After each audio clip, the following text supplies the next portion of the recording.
Are live. It is Sunday, June 25th. So, if you're watching on YouTube, timestamps will be in the description, of course. And if you're live, then we're, of course, just going to take a second to let people show up. So,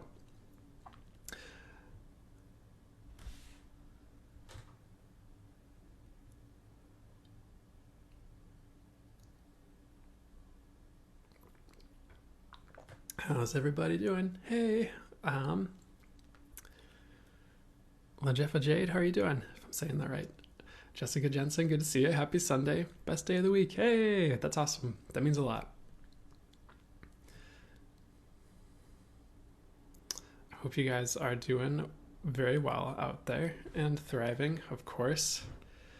What will it take for us to thrive?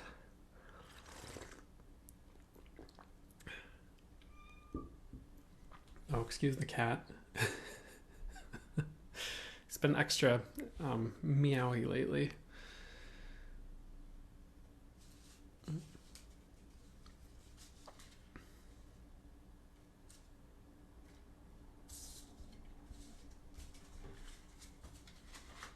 Get the things and ready in order. Love the shirt. Thank you. I really like this shirt too. Hey, Lindsay. I am doing well. Hope you're doing well as well. Kitty is part of the live. Yeah. I'd open the door and let them in, but they might go all over the place here. I don't, which might be fun.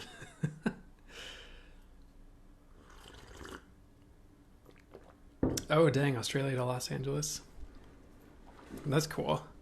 Well, I hope that goes well. I hope that's fun. Your mom visiting. Excuse me. How many kitties are there? There are 2 kitties here.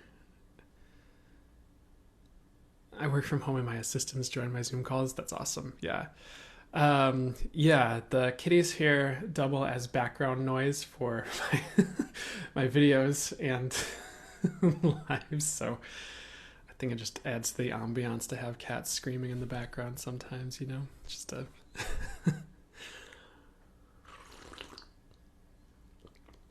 no, for sure.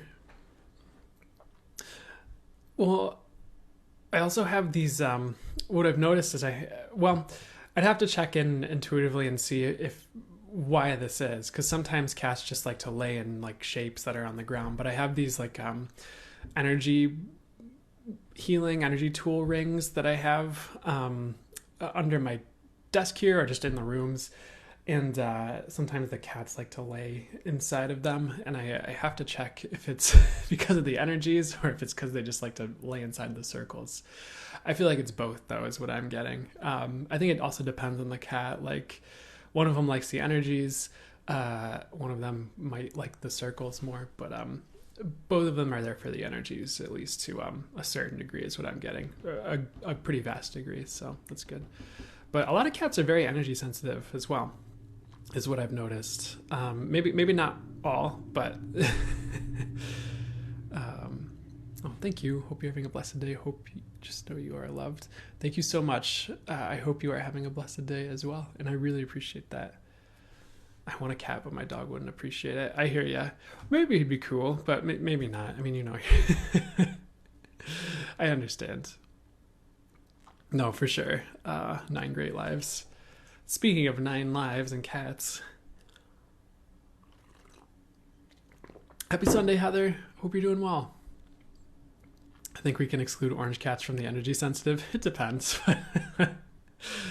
Is there like a stigma with orange cats? Sometimes my cat will lay on a chakra area I'm focused on. Oh, totally. Well, I know different people I've met will talk about their pets doing like energy healing with them.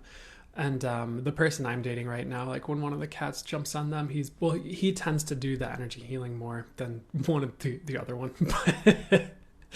But like he'll jump on and like do cat healing stuff.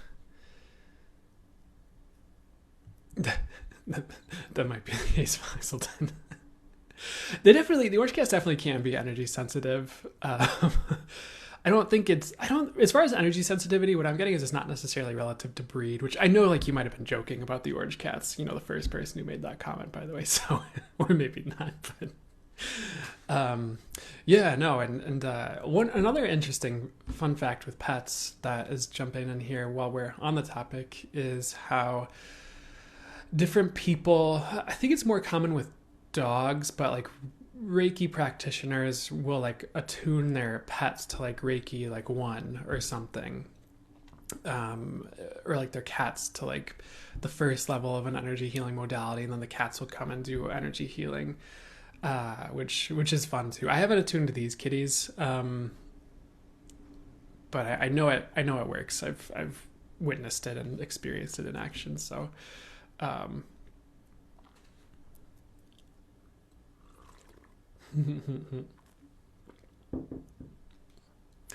we have not begun the reading. We are just chatting, for starters, before we jump into everything.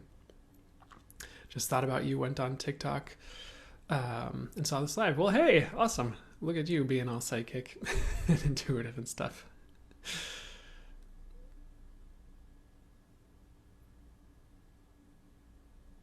Oh, heck yeah. Cat is a great tiger. She just got me my first semi-popular TikTok video. Very nice. Very nice. That's awesome.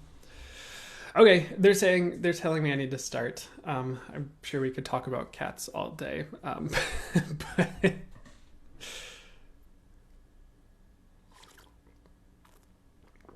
ooh, Maine Coon. That's very cool. I rescued a Maine Coon last year. He's very aware of energies and sees fairies.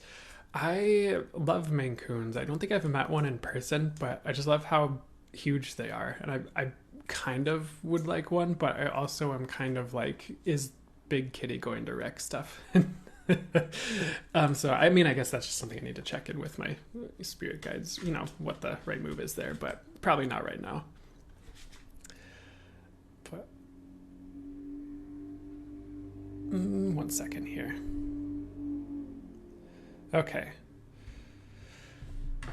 Awesome. So, yes, they will. They will wreck stuff. That makes sense.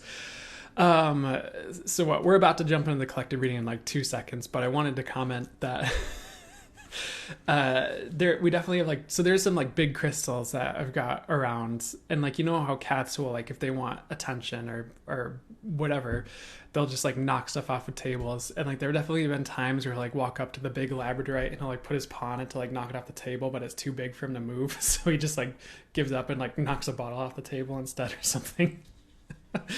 But I'm sure a Maine Coon, because he's a beefy boy, he'd just be like, bam, crystal gone. So okay. So, anyways, let's get to the channel timeless readings, I suppose. So we're gonna do. Sometimes when I check in and like, okay, what are we gonna do today for the live, and like it's gonna be kind of the same layout. They'll be like, if you guys remember the Pinky and the Brain cartoon, my guides will play the clip where it's like the same thing we do every day. Pinky, try to take over the world, but I'm not trying to take over the world necessarily. I don't think. But anyways, that's a conversation for another time. But we're gonna start with the collective reading, and then we'll go to the the signs by element, and then we'll do probably a full channel mode message. We'll see about what to do after that. And then we'll hang out a little bit between the readings as I'm guided, and got the little collective sign here.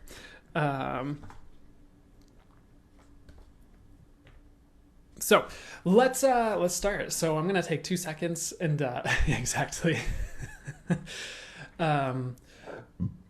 Excuse me. So give me 2 seconds, because I'm like jumping out of like cat conversations, which isn't usually a problem anyways, but excuse me. I do have channel messages that came through ahead of time for most of these readings. I don't have one for the collective. They had me skip channeling for the collective ahead of time. So we'll just see what comes through now that we're in the moment. So the first thing they're showing me with the collective reading, there's like a myriad of different visuals they're showing me. The first one was a bulldozer. There's also like a cloudy sky and a star, but let's see what would be best to bring through first and foremost. Okay, so first message, if there is any or has been any like destruction in your world, which I don't even feel like there will be a lot, I mean, it could be for various ones of you, but going forward right now is what I'm hearing. But if there has been, it's actually leading to like something really good. honestly. So like you don't really need to be afraid of destruction or anything like falling apart in your life. If anything is like, it's weirdly, it's leading to something good. And the last thing I want to do when I say that is make you afraid that like something in your life is going to fall apart, that you don't want to fall apart or anything right now. I don't necessarily feel like it's like that. But if you notice anything like just a little bit of destruction or anything like that, it's leading to a good place. Or if there's been like recent destruction is kind of what they're talking about, because it's actually like leading to the star is what they're showing me. And there might be another message or different messages with the star as well. Because like there is also a lot being built in your life at the same time. So what's the best thing to bring through next here? I don't know. They're simplifying it and they're just saying, like, you know, there might have been a lot of distraction, but you're heading to a good place right now, if that makes sense. If I can get the words out of my mouth properly here. What I'm also hearing is that there's more abundance coming. It could be like personal. What do I mean by like personal? Like in your personal world, like it could be money, but it could also be like friendship wise or things birthing in your reality that you've been expecting that finally show up, or things like that, or an abundance of something you enjoy, is something I'm getting as well. Even if it doesn't seem like it, there is a message like I definitely would be appreciative of the abundance you have, and even the abundance you're working towards is a weird message I'm getting as well. Not that there's anything wrong with like not being appreciative sometimes. Like I think sometimes people get in that space where they just don't, you know, something happens, they forget that they have a lot of really great stuff, and then once they kind of sit with it, they're like, you know, I'm doing pretty well.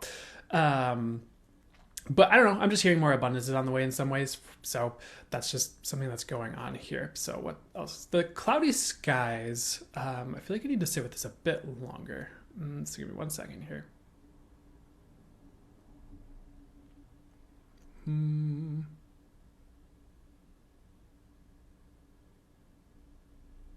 What they're showing with this message is like, if there has been any confusion on like a way to go or something like that, like they're showing these clouds like parting, and then the star again is like shining through the clouds as far as like a direction essentially.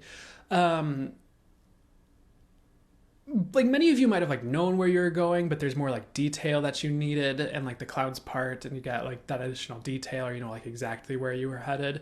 For others of you, like you kind of knew where you were heading, or you did, and then you kind of like stalled out or got confused along the way, so you're gonna get further instructions like from source, from the universe, to help you get there is what I'm getting. So there is just like more direction coming, I suppose, or more clarity on direction, if that makes sense. So let me see what they'd like to get to next here.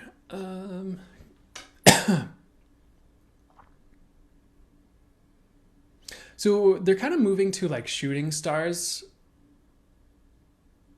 And they're also showing like the scene from the star tarot card. So star must be like a pretty big theme right now. I don't know if stars have been showing up a lot for you for like signs or synchronicities. Like some of you it has been. But they're showing like the character that's typically depicted on that card, and instead of like the normal like stars up in the sky, there's like shooting stars kind of launching across the scene that they're showing me here. It's almost kind of like a cartoon or like something out of a music video where they have those weird like paper cutout characters or something like that. And the words they're showing me are wish fulfillments, but they're also talking about how it might take time, because they're showing me like they're showing an angel pointing to a watch and saying time as well. So if I were to get the full message on this here, so there is a lot of wish fulfillment coming. Like now's not the time to give up. Like if you need to keep working towards it or moving towards it. Because like a lot of you are like giving up on wish fulfillment. Not all of you, but a certain amount of you. And it's like not time for that is pretty much what they're saying with this reading. Because like there's a lot that can come true that like you might find yourself giving up on or like about to give up on. So definitely try to find your second wind and like push through and like keep moving towards that. Because there's like more for you if you keep pushing towards it, is something I'm getting. And that could also like pertain to the star as far as like direction. Like you're about to give up and then you don't, and like the second you don't, it's like you get more direction or something like that, if that makes sense. I also just feel like there's more signs and synchronicity on the way if that's been like lacking. I don't feel like it's really been lacking for this crowd, but I don't know. For anyone who needs to hear this, like sometimes it seems like it's like waning a little bit, but it's not actually. Like maybe you're kind of missing it, or you're not paying attention to it, if that makes sense. You're not catching the subtle details of it, but I feel like it's going to be in your face a bit more. Something they're showing me as well. Like they're showing me a lot of feathers right now, like glitter stars, and things like that. So I guess there's going to be more synchronicity on the way, and that could be to help guide you as well, like to your star. So I feel like I'm gonna sit with what they'd like to bring through next here. They're showing me jade next, like the crystal. They're showing like a stone dragon, like carved out of jade, like almost like a statue or something like that. Jade to me, I mean, there's a couple meanings to jade that I associate with that crystal. Like one, good luck, good health, good wealth, you know, like health, wealth, good luck kind of a thing is typically what's associated with jade to my knowledge and what I'm kind of getting to say more here. It's come through in the past. Like it could be a good crystal to work with for a lot of you if you feel called to it, like a jade necklace or bracelet or something like that. If you feel called to it, like you don't have to force that or anything if it doesn't feel right to you. But I feel like most of you probably will. But that crystal is showing up because it has a message, is what I'm hearing. So what they're saying, what's the message that jade has for you? So like good luck is something that can be unlocked and like not unwound as an undone, but like discovered and created for yourself, if that makes sense. Like some of you are kind of like feeling a bit more at the whim of the universe right now is what they're talking about. But you can cultivate a bit more of like a solid, and I know I'll have to explain this a bit, like good luck around you. So you're not like feeling as much like at the whim of the universe or like the tide of life, if that makes sense.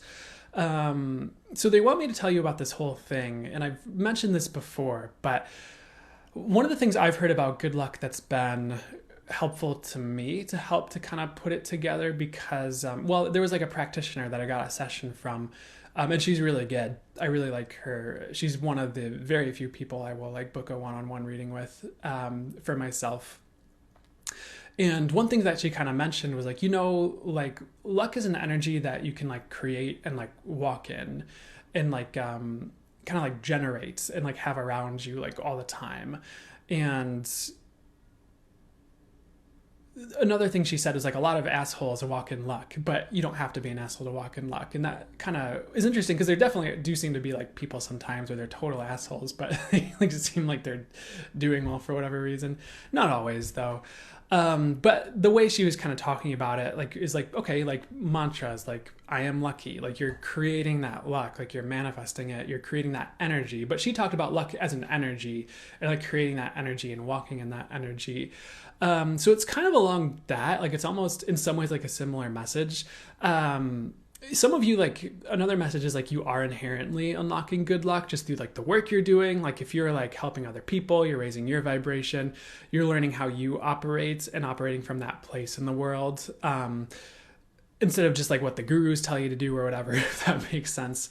Like I feel like that's going to be lucky if you know what you're doing with that. For others of you, I would definitely be trying to like cultivate luck and like manifesting that, creating that energy. Because that could be helpful, that stance, if that makes sense. So there is a bit more here as well. It's interesting because the next phase of this message, or as I'm sitting with this green jade dragon statue, he's almost kind of pulling, there's like all those stories of like the Sphinx with the riddles, or it's like you have to answer these riddles and then you can pass or something like that. It's almost kind of like that because they showed this green jade dragon and then there's like this Gandalf, you shall not pass, like kind of, I really undersold that. I didn't get in my acting mode at all for that, but it was a bit more epic. It was like the actual scene from the movie that they played. So as far as like what's going on there here,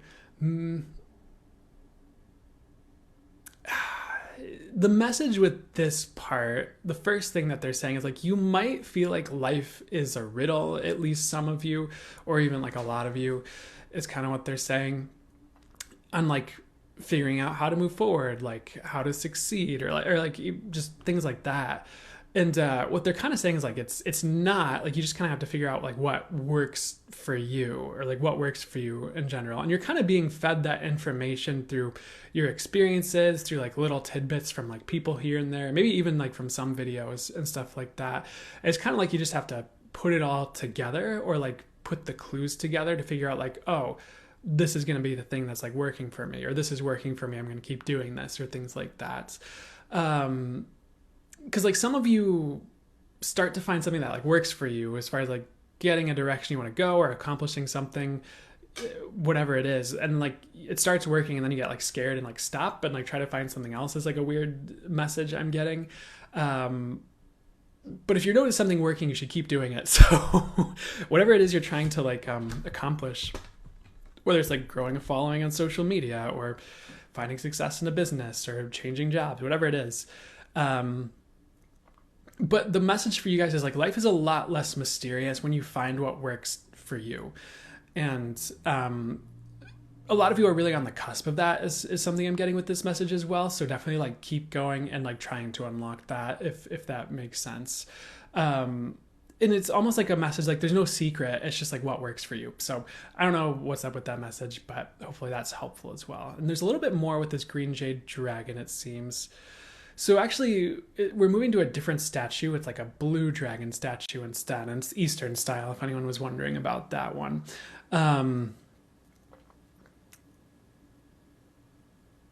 There's a certain number of you where like life is unlocked, and like you just need to step forward is kind of the message. This is a weird message, but it's kind of like there's a message where there's like a door and it's unlocked, and you're like, but you're like waiting for it to open, but it's unlocked, and you just need to like step forward. So anything you're waiting to do that you know you can do right now, and you're getting the go ahead from the universe, if you're intuitive, like just do it now, is a message I'm getting as well. It's like that door is already unlocked. And this is like, this message about the door is like especially strong regarding like abundance, or like bringing abundance in, or creating abundance, or bringing something towards you that you would like. And again, they're bringing through the quote again for anyone who needs to hear it. Like, there's no great mystery. It's like, it's finding what works for you. So and that could be in any area, I suppose. So we're going back to the green jade dragon statue again. So there's one last message with this here. They're kind of talking about the dragon's teeth in this statue here. And they're kind of talking about like, okay, like you look at this statue, and it's funny, I'm wearing the dragon shirt right now. So it kind of, you can see it over here, kind of fits. But they're talking about the dragon's teeth, and they like, it looks intimidating, but at the end of the day, like it's just a statue. Like it can't like bite your head off. It can't attack you. It's like it's a dragon in stone, you know, like physically, at least, if you were to think of like a physical statue. And like, you might be afraid of things that aren't real, or like aren't going to get you, if that makes sense. And like the word I'm initially hearing as I say all that is the economy, weirdly enough. Because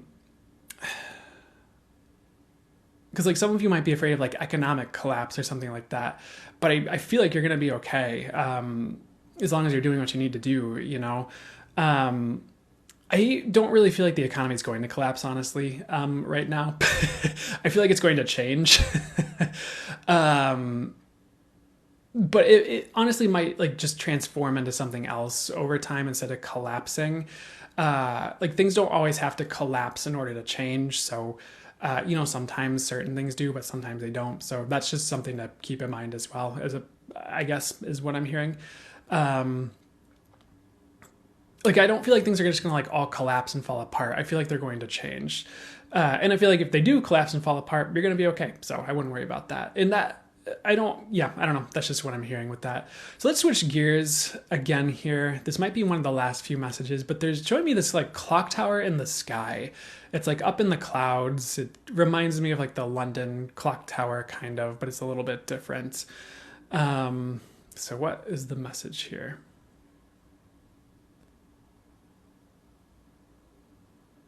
So the message in this instance is what they're kind of showing me. Like there's this clock tower in the sky in the clouds, there's these angels around it, and then this angel kind of goes like, people think that there's this like strict time that the divine is like keeping with everything, but it's really like, what are people ready for? And it could be a combination of both, honestly, like the way certain things work. So one of the things the divine might be waiting for in certain aspects for you, as far as like a manifestation, or it could even be like you succeeding, is like you being ready for it, if that makes sense. It's like, what are you ready to receive? What are you ready to go through? Not that you always have to go through crap or anything like that to succeed. I feel like that's a myth. I don't know. The question I keep hearing is like, what are you ready for? Interestingly enough. So the message is also like, instead of thinking like, okay, I need to wait 5 years, it's like, okay, what can I do to prepare like right now for when this comes in, or something along those lines? Or what can I do to prepare myself to be ready for this thing I'm asking for? And the universe is on your side. So sometimes you just ask for things and it's taken care of, honestly. What I found for me, and potentially for a lot of other people, they might want me to redirect what I'm saying here. Give me 1 second. I just want to make sure I get the right thing for you. And like sometimes you just ask for something and it's taken care of. Like the universe has the trajectory, lead you through the experiences you need to like up level you, to teach you the lessons you need to have this thing, and then it comes in. Like you shift energetically, etc. Other times you might have to work a little bit to like make something happen, or to prepare things, or meet the universe halfway. Not always, but sometimes. So make sure, if you feel like this is resonating for you, you're doing your part to prepare for certain things you're asking for. And I almost want to say, not just expecting the universe to just serve it up on a silver platter. I want to be careful with that, because sometimes it really does. Like sometimes the last thing I want to do is make things more difficult for you, or make things more difficult. But at the same time, like sometimes we do have to like put work into something to manifest something, or we do have to kind of meet it a little. Sorry guys, you do kind of have to you know what I'm saying, do something. Take action. So and sometimes, like honestly, like you'll just feel compelled to take action when you make an ask, and like it all just kind of flows seamlessly. But for this crowd, for some reason, one of the messages is like, what can you do to prepare? And so before I keep repeating myself, let's see what else I'd like to talk about here. There's more with the clock tower though. But there is also a lot of divine timing that is here. Like it's now. So you might be getting a lot of urges to take action soon, or you might feel compelled to take action a lot. So like some of you things might just be kind of coming in right now. Again, like going back to the beginning of the reading, like certain things might just be collapsing, but then other things are being built and like rebuilt. So of course there's a lot of change. I feel like there's been a lot of change like consistently for the past while, but it might be ramped up a little bit, because it's like, in some ways, like the other message with this clock tower is like, now is the time for a lot of the things people have been asking for, and a lot of the changes that will lead there, if that makes sense. I'm almost hearing the words like, you've been waiting for this. And I want to be careful, because you might be expecting like your $10 million shows up like tomorrow, now that I said that. But it might be like the path to the $10 million shows up right now. Does that make sense? So make sure you're going on your journey. But the time is now, is what I'm hearing regarding a lot of the shifts that are occurring. I guess that's it for the collective. They were showing me like a balloon, or a hot air balloon, as I went to close this out, but they love showing me like different pieces of candy at the end of the readings here and there now. But there's also like this rainbow lollipop they're showing me, that kind of the hot air balloon like turned into it. So let me see what the message is before we end the reading and move to the next part. With that, they're just saying you're being up leveled, which makes sense. I feel like there's a lot of that going on around right now, and that kind of came through, and it's been coming through in a lot of some of the different readings I've been doing. Excuse me. But life is being up leveled, and if there has been any destruction, that's why there's been destruction, if that makes sense. And destruction doesn't always have to look. Actually, they're saying that you already know. I was going to go on a big spiel about how destruction doesn't have to look like destruction and chaos. It could look like a spat with your neighbor and then you move, or something. It can look like a number of different things. But they're saying you already know what it is, so I'm not going to worry about it. Okay, I'm going to close it there. Hope that was with the lollipop. What's up with the lollipop? So what they're showing for that is like there's a lot of things being unwrapped for you. So maybe you got a lot of things from the universe, but you're like, what do I do with this? Because you know, like lollipops usually come in wrappers. You have to unwrap it, but it's like once you unwrap it, you're like, oh, that's this thing I ordered. Oh, that's this thing that I asked for that I can now do this project I've been looking to do. Thanks, universe, or you know, something like that. So, there's like a lot of things that showed up. You didn't realize they showed up, but as they start to like unwrap, you're like, oh, that thing came in. Cool. So, something I feel like I'm not totally hitting that message though. So let me sit with it just 1 second longer. Yep, they're just saying there's a lot of things that came in that are about to be unpacked. And by came in, I mean like manifestations or metaphorical things to help you guys out. Okay, so I hope that was helpful, resonated, do whatever was for your highest good. Sorry, there's one last thing they're showing me. It's like a teddy bear or a gummy bear. It's about sweetness. So what's up with this with sweetness here? I feel like some of you are expecting like a really tart flavor metaphorically out of life, but it's like not going to be. Like there is a lot of sweetness in store for you. Like some of you might feel like you need to work for it or like do a bit more work on yourselves or in your world to kind of either create that or receive more of that or open space for it, but it's definitely worth it. Like a lot of the tart experiences of the past are leaving, so you can just have more of what you desire. Those are the words I'm hearing. So okay, I'm going to close it there. Hope that helped, and we'll move to the next part. You've explained it perfectly. Thank you. You're welcome. I appreciate it, Toady. Thanks for letting me know. Hey, China Moon Girl. I've been on the verge of resigning from my dream opportunity because of lack of inspiration. Don't do it. I think it's worth pushing through. Cool party ghoul. Heidi ho. Hey. How are you doing? You're welcome, Dana. Thank you. You're so welcome. You're welcome, Nora Purple. Resonated so well. You're welcome, Mac. You're welcome, and I, Ray of Light. You're welcome. Thanks for letting me know. Really appreciate it. Feedback is always helpful.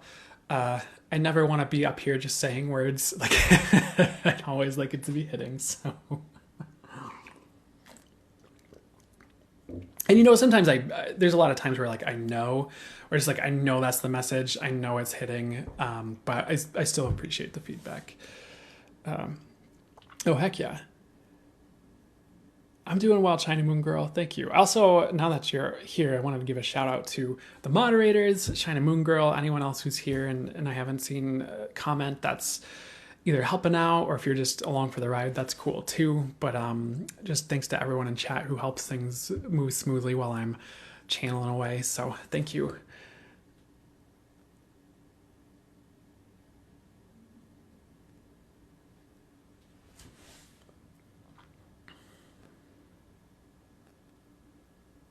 Oh, interesting.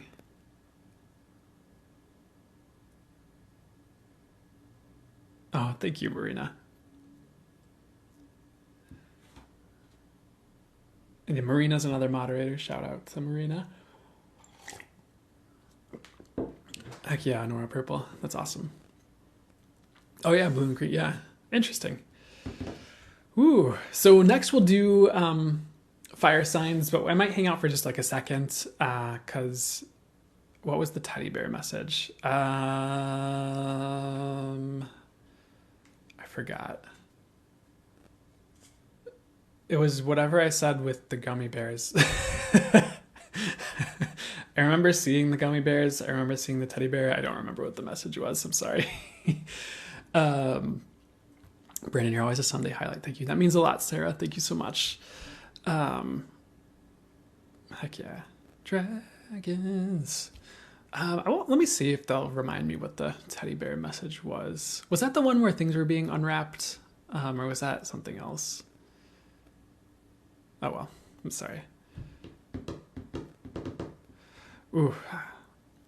Sorry, Nora. I'm probably not going to skip to air yet, but I will have the replay on YouTube in the next couple days for sure. Usually tomorrow, but usually the day after. So it will be available for your viewing. I'm sorry about that. No, that was the lollipop. Dang it. Did I just like forget? You're welcome, Laura. Yeah, absolutely.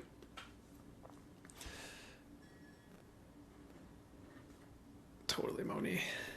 Oh, was it the tartness? Okay, thanks, Moni. Yeah, it was not always expecting tartness. Like there's sweetness coming. That's right. I know, like I said, teddy bear as well, but maybe they just wanted to say the gummy bear one.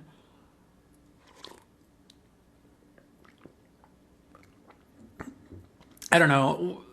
They did just give me a visual of a teddy bear, but it was like a Build-A-Bear, but like the stuffing was ripped out and there's like a little squeaker. You know how bears have like the squeaker toy inside? Well, I guess that's more dog toys, but sometimes bears have like a squeaker toy inside or a sound thing, and it was kind of like ripped out. And like the message I was hearing is like, some of you might have felt like you've lost something important, but it's like you actually haven't. And there's much more important that's like coming in to like replace it. So, like any type of major area of life that falls apart, like you always get a replacement is kind of what I just heard. I don't know if that was the exact message with the teddy bear. But it's kind of like the stuffing's being replaced in the bear and he's being put back together. So, I feel like any type of like major loss is being refilled, even if it's from the distant past. Like it doesn't have to be recent. Sometimes we go through something like, not that it always takes this long to like be replaced or healed or whatever, but we go through something like 10 years ago we forget about, and then like it's like healed and we don't even like realize it sometimes, or something comes in to replace it or we forget about it. So I don't know. That was deeply needed. Okay, there you go. The Build-A-Bears have a heart so inside when you build it. It must have been something. It was something like that. Yeah, it was like a sound thing or like a heart. It was, yeah. It was a graphic teddy bear crime scene. Not really, but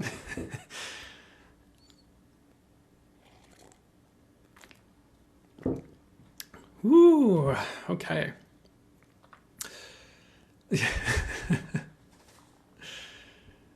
I really like the colors on your shirt. It's very pretty. Thank you. I really like this shirt. Maybe it was Gummy Bears from the cartoon. I think I know the cartoon you're talking about. It's the one with the bear trap, right?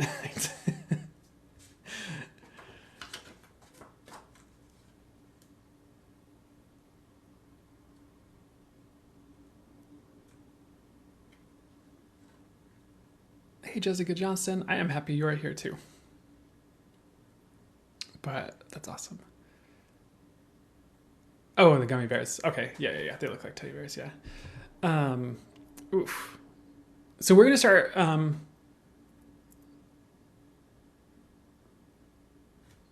Sorry for the pause. We're gonna start the fire signs now. So, yeah.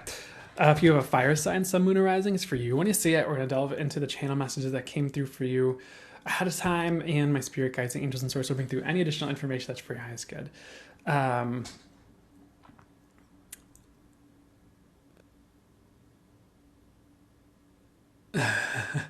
might not remember the Saturday morning cartoon China Moon Girl. I'm sorry. Okay. So, Lainey, you mentioned something in the comments, and the message I was hearing is like there are other people like that out there. Like you might have to be patient. And sorry, I know we kind of did the fire signs intro, and then we're getting into this spiel here. But I remember, like, there was this time where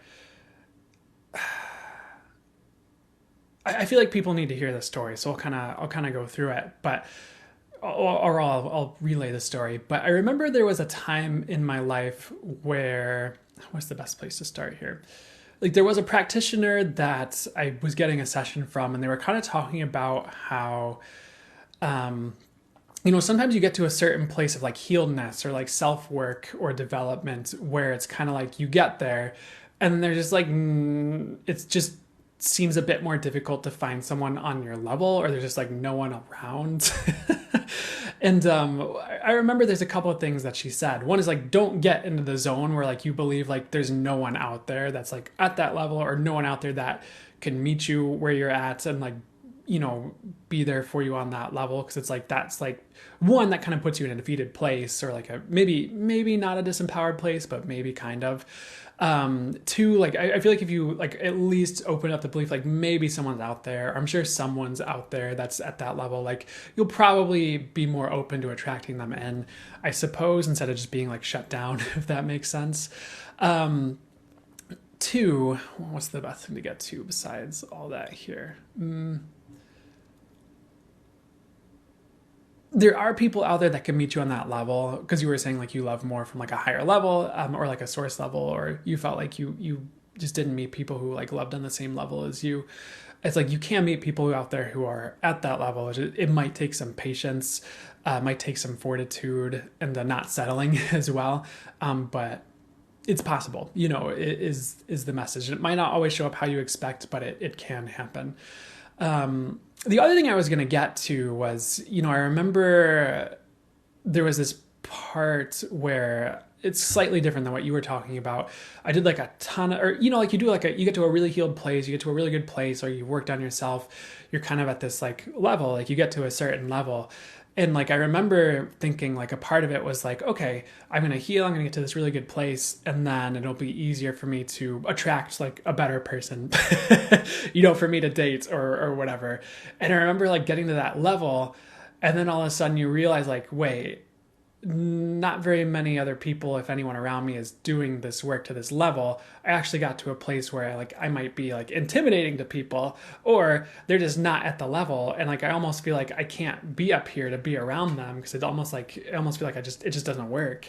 And I'm like, what did I do? But it's also like you don't want to remain in like an unhealed place and keep having what people call karmic relationships, or like the repeating patterns either. So I'd say like, don't give out hope when you get to that. Like if you get to a higher level, or you are at that higher level, and you're like, where is someone at that's like at this level, whether it's like the level you love at, or your level of healedness, or anything like that, like there are people out there, like they will come. It might take time for source to rearrange things for those people to show up, or maybe other people need to do the work. Like maybe they don't exist like one year, but the next year someone else did do the work to get up here, and maybe you're still up here, but I don't know, maybe they either catch up, or maybe it's close enough that it works and y'all can figure it out from there. But I didn't say that perfectly.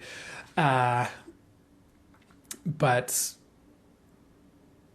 I guess what I'm hearing is the right words to say or the words that would be accurate to say, there are people out there that would be the right match for you being at that high level, if that makes sense, instead of like bringing you down, or no one being around because you got to this certain level. So just keep that in mind, is what I'd say. Totally, Lauren. Focus on the possibility, not the lack. I love that. No, exactly. And there are people out there, but I'd be patient. Need a message for sure. Perfect. I don't know why that tickled my funny bone for a second. You just said because it's not really funny, but I don't feel like you'll have to die alone if you don't want to. And it might take some effort to find the right person, and definitely at the right time it'll happen. But yeah. Okay, sorry. We kind of, maybe the fire signs needed that message too. That was kind of just a conversation that came up, and I'm happy to have it. Anything else before we start this reading, though, or kick it into it? I feel like there's more I need to say. There you go. Yeah, don't manifest that.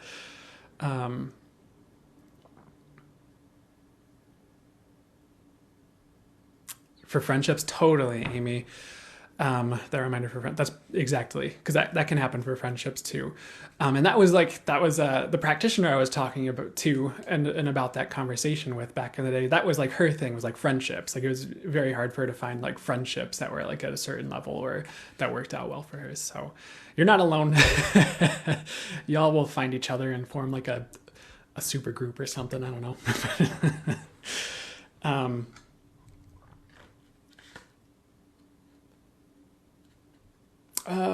Okay, they would like me to start okay, sorry, I'm being redirected. I thought I was supposed to start the fire signs there, but what would be best to talk about here right now?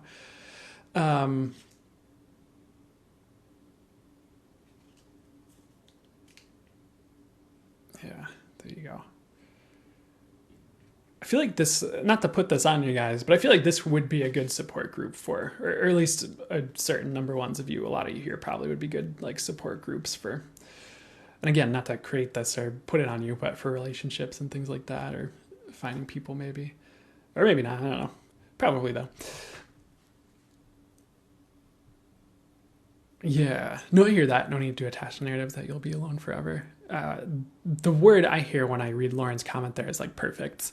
Because it does kind of feel depressing and alone. And it's not also to like, it's not also to be like, what's the word? Admonishing to anyone who's in that place at all. Because I understand. But I think sometimes when you're like alone for long enough, it just kind of sinks in. Like I know like the times I've been single for like longer periods of time, it gets very, it's just very strange what you go through, or like where your mind, not always, but sometimes where your mind goes depending on the circumstances. Like it almost just feels so foreign, even if it's only been like a year or two or whatever, or however long. So it's always interesting.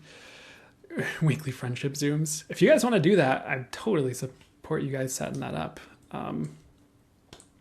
So feel free to set that up. Ooh, what kind of qualifiers can a new spiritual app use to filter out non-spiritual folks? That's kind of a tough one. But maybe some type of, well, this might be tough to review, honestly, if you were going to start an app like that.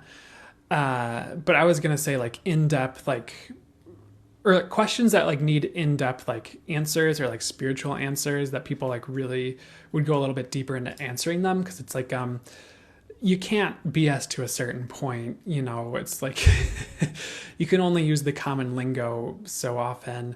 I would say like, and this would be a lot of work for someone, so I don't know if I recommend this, but doing it intuitively could be another way, or where, but I know that's like a lot of work to like vet all that both ways. So,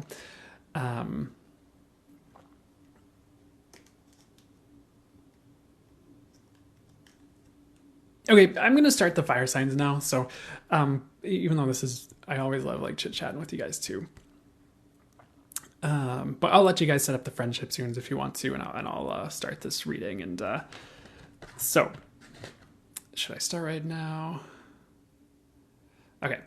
So, if you have a fire sign, sun, moon, or rising, it's for you when you see it. I feel like I'm jumping the gun on this, but I'm already starting. So, got channel messages that came through ahead of time, and my spirit guides, the angels, and source will bring through any additional information that's for your eyes good as I delve into these.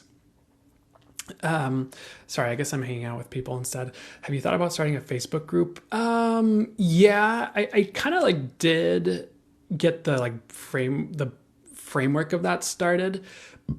Like one thing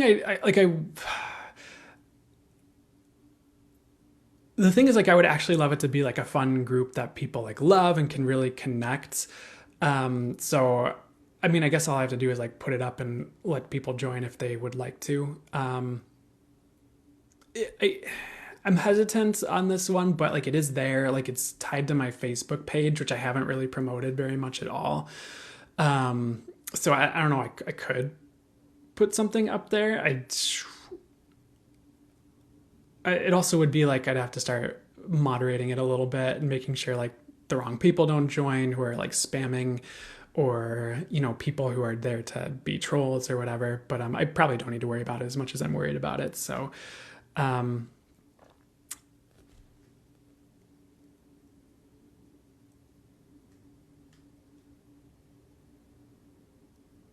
thank you, Kara, Relentless Spirit. Thank you guys so much for the likes and all that as well.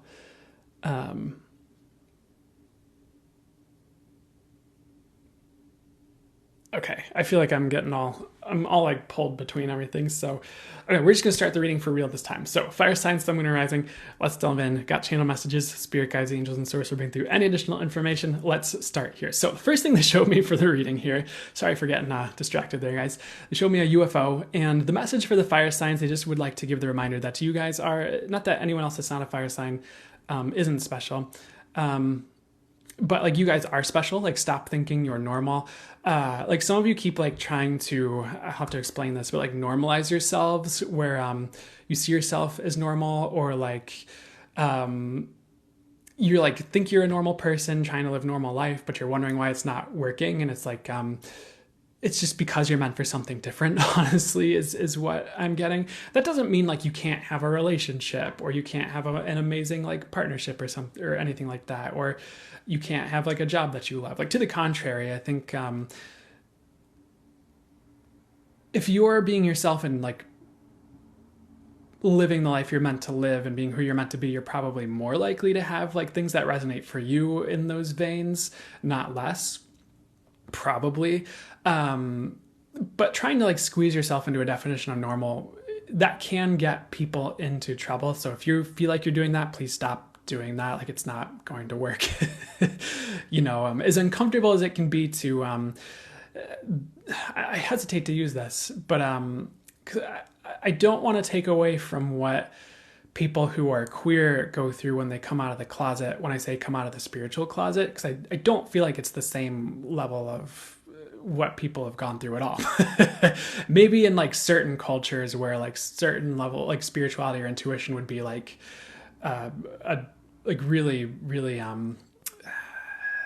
can't even think of the word, but attacked, I guess. But so I'm sorry to even use that phrase, but I think a better phrase would be like, you might be like hesitant to like put yourself out there as spiritual because you're afraid of what people think. But it's like, you actually kind of need to, at the right time that feels right to you. You don't have to force it to happen if it doesn't feel right to you right now. But you're not like a normal person, so do your best to not like force yourself to live normal where it doesn't resonate for you is what I'd say. And sometimes there's overlap, with like what a normal life might look like, but not always. So whoever needs to hear that, stop trying to put yourself in the box. So is there more with that? It seems like there's more with that before we move on here.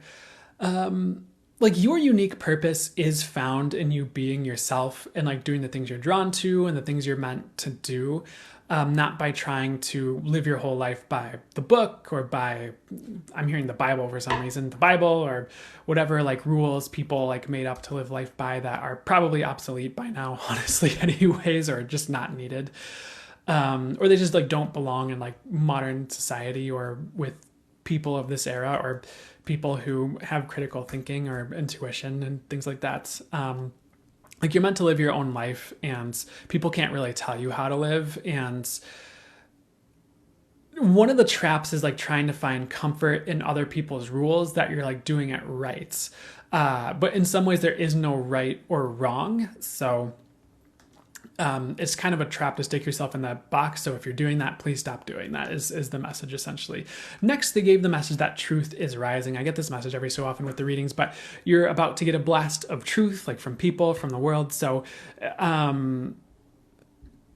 it could be something like you turn on the news and something you really like supported like turns out not to be a great thing, like a company or a movement or something is an example I'm hearing, or a person unveils a truth that really surprises you, and it doesn't even have to be bad. It could just be like, that's the truth of the situation,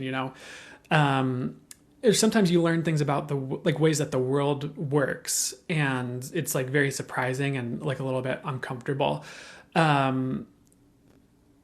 Like, one of the things I remember, like, I think like someone else was bringing, it wasn't like this exact message, but it was something about like truth, like more truth being around. And like, I think something similar to that, because I'm just saying what I'm being guided to say here, whether it's similar to what someone else says or not. But I think I heard someone else say something similar before. And one of the things that like showed up for me was there was this story that someone I knew told me where their stepdad was, I think they were in Vietnam, and like the whole, or they were in some type of military operation that was supposed to be about like getting rid of drugs or something like that. But what they found was like the military was actually just like guarding the fields where the drugs were grown, to like, because the government made a bunch of money off of like the drug trade in some way, shape, or form. So they didn't want to like just get rid of it. Cause he's like, why don't we just get rid of it? It's like the whole problem. They're like, well, we're keeping it around. It just turned out they kept it around because like government profited off of it. So it was kind of like, not to be a conspiracy theorist, that's just something I heard. That was like, oh, that's kind of shady. Or it's also like, like there's things like casinos where it's like, the government is like kind of outlawed casinos, but then they're like, oh, it's on a boat on a river. That's not technically on land. I guess we'll let it slide because we make money off of this. So it's kind of, it's like things like that. It's like, it's a little bit shady, but, and those aren't like super extreme examples, but you kind of understand, like, just sometimes you kind of get to the truth of something and you're just like, oh, that's disappointing. But it's more about the world, or sometimes it's not. Sometimes the truth really is great and sets you free and it's joyful, but it really depends. But what this is saying is that there's just going to be, they said, a blast of truth. So you might get like a really surprising or shocking truth, or just a lot of truth unveiled like at once, like about people around you or something in your world or the world at large. The next message, it was a message about being gentle on your others and yourself. I feel like almost everyone got a similar message like this today about like being gentle on yourself and others. I feel like you especially got this message like last week, actually, too. Now that I remember, it just popped in that something came through last week. So I would continue to be gentle on others and yourself. Try not to explode on people. Most of you won't, but others, like, if you just need this for yourself because like maybe something goes wrong and you tend to blame yourself, but it could be like the universe just trying to move you along to something else, and it just kind of like sucks for a second while this one thing blows up. Not that I'm promising things are going to blow up or anything like that. Just an example. But sometimes like people just blame themselves for things that aren't their faults, and we kind of have to balance it, because it's good for us to have accountability for like, where did we play a part in certain things, or what have we learned from this so we can move forward and do better next time, or things like that. So it's not about blaming the world around you, but it's about not blaming yourself for things that aren't your fault necessarily, and like learning the lesson and moving on. So just be gentle on yourself right now. It's kind of like a tender time for perhaps a lot of people around you and yourself, even if people don't realize it. And it could even just be astrological. Like sometimes there's like, not that there are eclipses right now, but an example would be like there are eclipses or other things going on where people just, or full moons, people just get a little bit tender. And, I don't know if anything astrological is going on right now that would cause that, but it could be happening where just people are a bit tender around you right now. Next, they showed me an ox, like the spirit animal ox. Like, isn't there like something called like Babe, the big blue ox or something like that? I don't remember. But anyways, there's this message that you can succeed. So there was this message as well, like, don't think your efforts are fruitless. Like, you are making headway. So like regarding success and results and things, like sometimes we work on ourselves and it doesn't seem like it's getting us anywhere, or we seem to like fall back into the same old pattern. But sometimes you're just like hitting that pattern at a higher level, or just hitting a new layer of that pattern. Like, for instance, like healing trauma is coming up, where it's like you got through like the main thing, and then there's like the next little like bump you kind of have to smooth over with the metaphorical rolling pin, or whatever you want to call it, however it actually works. So you might be thinking certain things you're doing aren't working, but they actually are. Even if it's like trying to market a business, or you're trying to build like a clientele or something, and like maybe it seems like it's really slow going, but there's like a whole bunch of things I feel called to say about that topic that they're kind of reminding me of. Like, one, there are sometimes like you have an impact on a person that's like really, it could even be like really deep and profound, and they don't like buy something or book with you for like another year or two, like. So sometimes it takes time to build these things up, or like, maybe there's like, you have an impact on someone and it's like, they don't get around to telling their friends or family for like 3 months or like 6 months, or they tell everyone, but it takes a while for people to come around. And there's been times where like, there's people that I have like bought, things from, whether it's like courses or whatever that they do. And it's like, I followed their free content for like a year, like months, like a long time before I like eventually felt like called to like buy something from them. But once I did, I was like, oh, this stuff's really good.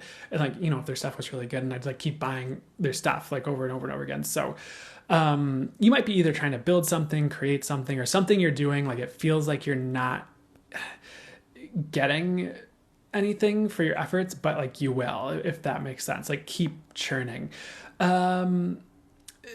There's like a quote they reminded me of, but they're like, don't name the quote, name the concept it's speaking to, where, sometimes you have like ATVs or like the 4x4 trucks or off-roading trucks, and they're like kind of get in the mud, and they're kind of like stuck in the mud, and they have to like floor it, and the truck's like, and like the wheels are like really spinning, and there's all this mud shooting up, and they're moving like 2 inches at like a second, because it's like they're churning out of the mud.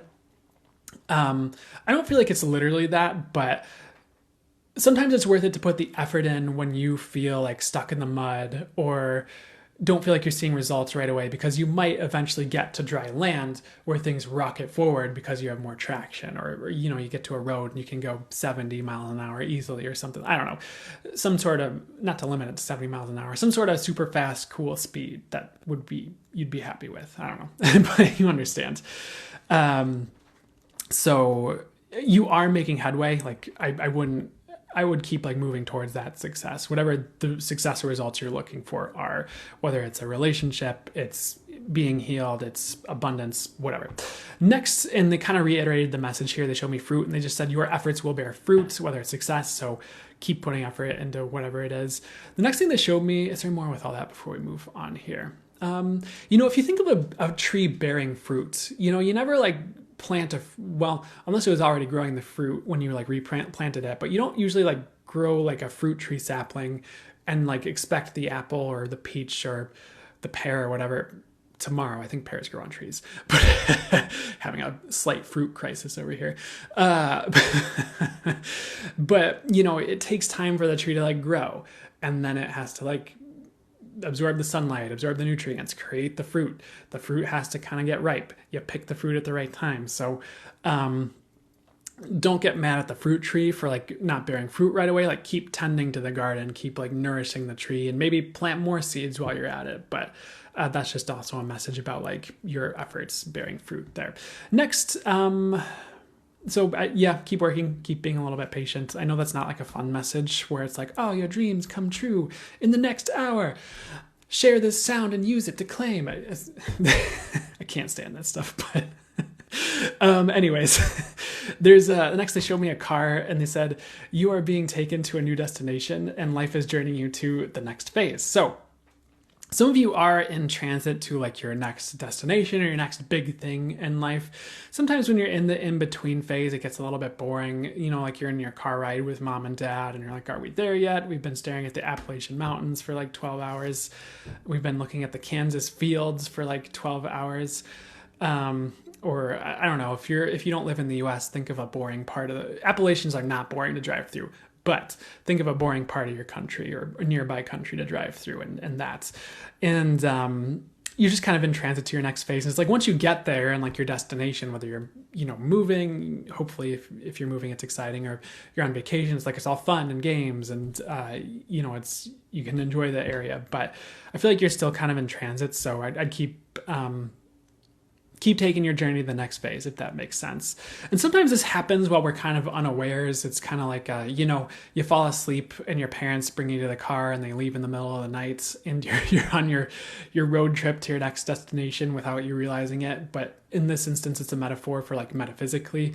And that could be happening for a few of you. So you might feel like you wake up one day and everything's totally different, or you're in a new location, not physically new location, but, you know, metaphysically or energetically or in some way like a new location, like everything's kind of different, but in a good way, because it's this, they're equating this to like vacation or something fun, but I feel like it's actually more permanent than that, where it's like your next location, but again, energetic. Next, they showed me an elephant. They just said you are being up-leveled over obstacles. So when an elephant shows up, it kind of ties in with Ganesha usually. It ties in with obstacle removal or dealing with obstacles in some way. Sometimes the elephant, the message is something else, but in this instance, they said you're being up-leveled over obstacles, so you are going to be raised above obstacles. I feel like that's why I'm using the word patience so much in this reading, or like alluding to it at least. It's kind of like, again, they're showing the hot air balloon. It's like it takes time for the hot air balloon to like get above the level of the obstacles and float over them, if that makes sense. And it's like you could take an airplane, but maybe the runway's not long enough. You just crash into the rock or whatever that's in your way. Because they're showing the obstacles like this gigantic like boulder that you're like floating up over. And maybe you'd use a helicopter, but there's trees in the way. I don't know. And maybe some helicopter aficionados like, trees don't stop helicopters. And I'd say whatever you're thinking, if you know about helicopters, you're probably right. But in this scenario, you got to take the hot air balloon, I guess. And you're going to be raised above the obstacles and moved forward in that way, I suppose here. It's going to take a little bit of patience, I suppose. So I would just keep working, keep doing you, I guess, is part of what this reading is saying, sort of. There is definitely more. They're showing me the Loch Ness Monster next. In the message, they're giving me the word mystery with the Loch Ness Monster as I sit with it. There are a lot of mysteries being unraveled, and it's mysteries about like how you operate, like what makes you tick. I hesitate to use that phrase because some people use it in like a negative way. Some people use it in like a positive way, but I feel like we kind of talked about this at the beginning of the reading a little bit, but you're discovering like how you work and like what you need and like who you are. And that's like exactly what you should be doing for your success. Because once you kind of discover that, it's like, I don't like the phrase "the sky is the limit." 'Cause I prefer that there is no limits, including the sky. So, but once you kind of figure all that out, it's like there's no limits, I suppose, because then you can like work with yourself to create anything you desire instead of one foot on the gas pedal, one foot on the brake, or you're driving with your parking brake engaged. That always annoys me when I make that mistake, or when I haven't made it recently, but when I have in the past. So I would definitely be like doing that. If you find yourself doing that, keep doing that for sure. They're also talking about like a course that has to do with self-awareness. I don't have anything like that I've put out there. And I have never gone through a course that's had to do blatantly with like, this is a course on self-awareness or anything like that. But let me say with what the message is here. I feel like anything you can do, and this isn't to insult your self-awareness, but anything you can do to cultivate self-awareness that you find that's a resource that you feel drawn to or intuitively guided to work with, I definitely would. Because we don't realize how much that can change things as we expand our self-awareness. I'm hearing self-concept as well. And like work with that. It's like you can like change things on a dime once you get enough awareness behind the change you're creating is what I'm hearing. So very interesting message, and again, it's not to insult your self-awareness or you could be very self-aware. It's just asking you like, can you go deeper? Like, can you go further? Don't stunt your growth by thinking I hesitate to say know all there is to know, but because I think we can know anything, but don't stunt your growth because you think you're as self-aware as you can be, even if you're very extremely self-aware, or aware in general. Going further with it could be the key, or could be something that helps you unlock the next step, is something I'm getting. And I feel like we're all, well, what's the best way to say this here? We can all grow this in our own ways, in our own devices, all of the time. But if you feel like you need an extra resource, look into it. If not, then just do what you're guided to do, I suppose. I guess that's it for the reading, though. So I hope that resonated, was helpful, did whatever was for your highest good. Again, I feel like you're being up-leveled. So just, I know be patient isn't annoying. Well, maybe it's not annoying. I would be patient right now, but it's kind of that like chop wood, carry water thing. But I feel like you're going to make it, so. We're going to move to the earth signs in a second.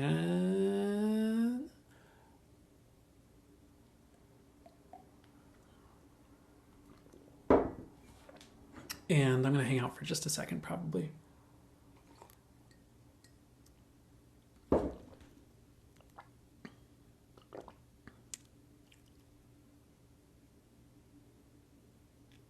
Oh, shark hands are back. My favorite quote is, "Don't tell me the sky's the limit when there are footprints on the moon." Heck yeah. I love that. You're welcome, Heather. I love that you make yourself laugh. Thanks, Shay.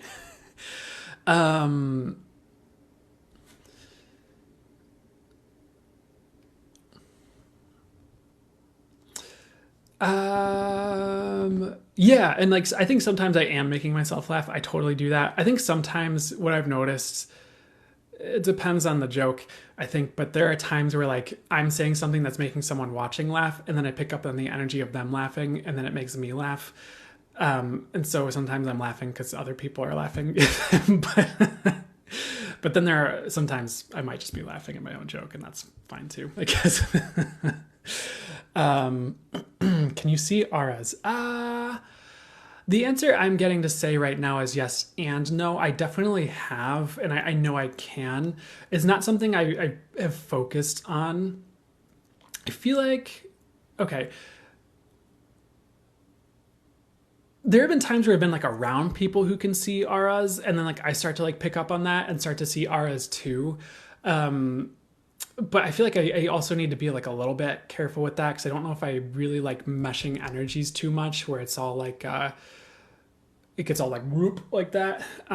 So I don't know if that's like a boundary thing I need to work on, but like sometimes you get around like people who are really like intuitive and you get more intuitive because you're around people who are intuitive, but sometimes not. So I don't know. Actually, no, yeah, usually that works. So I have seen auras, but it's not something I've like super focused on as a skill. It's a laughing echo chamber. How does it get any better than that, or even better than that? If you're not laughing at your own joke, then how do you expect anyone else to be laughing? I appreciate that.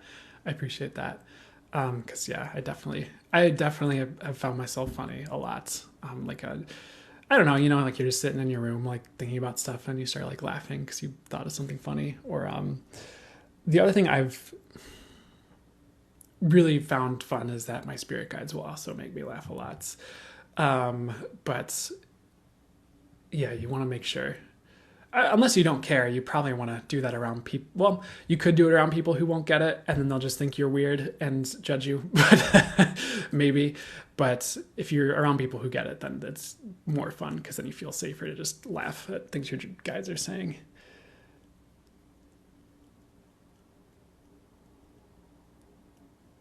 You're welcome, River.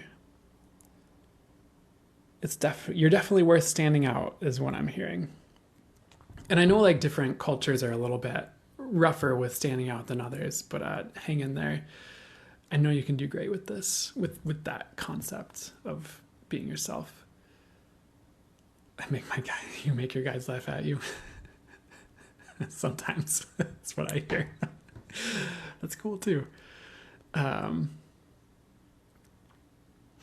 Okay. Sometimes my spirit guides will also laugh if I have like a concept come up and I have like a little like fear come up. I'm like, oh, like is this gonna happen? And they're laughing because it's like ridiculous. I'm like, okay, because it's not something I need to be afraid of. We're doing the earth signs next. So we're gonna start now is what I'm getting. So if you have an earth sign, sun, moon, or rising, I've got channel messages that. Sorry for the pause. If you have an earth sign, sun, moon, or rising, got channel messages that came through ahead of time, and my spirit guides, the angels, and source will, of course, bring through any additional information that's for your highest good as I read through these. Excuse me. So with the collective reading, they had like a star at the beginning, and the earth signs as well. There's a star showing up. It's not what came through ahead of time. They're kind of starting with something else, and then we'll get to that. The message is like just to make sure you're shining and like shining your light, not dimming that for anyone, like no matter what. Because like some people might even like hate you for shining, but it's really their own stuff. It's really their own self-hatred and like their jealousy and their wounds and things they need to work through. So it's really nothing to do with you. It's like your mission is to shine, or not your whole mission maybe, but probably part of your mission or like an aspect of your mission is to shine. So make sure you're doing that. And maybe one of your lessons is not dimming yourself down for anyone, whether they're close to you, whether they're a frenemy, whether they're an enemy, or you consider them an enemy, or whether it's someone you don't know, someone you do know, whether it's your boss, whether it's a coworker, no matter how close it is, because it's like not worth dimming your light for anything is the message. And that's like one of the lessons you've been going through, or at least a lot of you have been going through in some way, shape, or form. Because I feel like if you're shining, you're going to change the world, or on some level, could be vast, could be whatever level you're here to change the world at, and like so many of you are like meant for just so much more, but it's like you need to shine is kind of the message. So don't dim your light for anyone or anything. Like you shining changes the world. And if you're watching and you don't have an earth sign placement and you're like, what about me? It's like, yes, you too, but I'm speaking to the earth signs now. So just keep that in mind. So the first message that came, there's more with the star though here. It's kind of this weird message where it's like, if the stars stopped shining, there would kind of be no purpose to the stars. And I know like there's like going to be a science whiz talking about like, oh, some stars collapse into black holes and they have the purpose of being a black hole. And yes, I'm not talking about that. I'm talking about like if the stars were just like dull rocks floating around in space, not shining. like, the sun, if it weren't shining, probably wouldn't be able to do what it does to support life existing on planet Earth, or facilitate life existing on planet Earth, however it works, whatever word would be accurate. They wouldn't help you navigate at night if the stars were like dim and you couldn't see them. So again, part of your mission, at least part of your mission, is to shine. And don't dim that for anyone. Next, there was this message about, there's more with star here though as well here.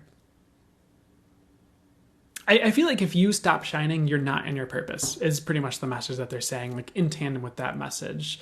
We're going to backtrack a little bit as well. And the other meaning with stars, like with navigation, they're kind of talking about that one next here.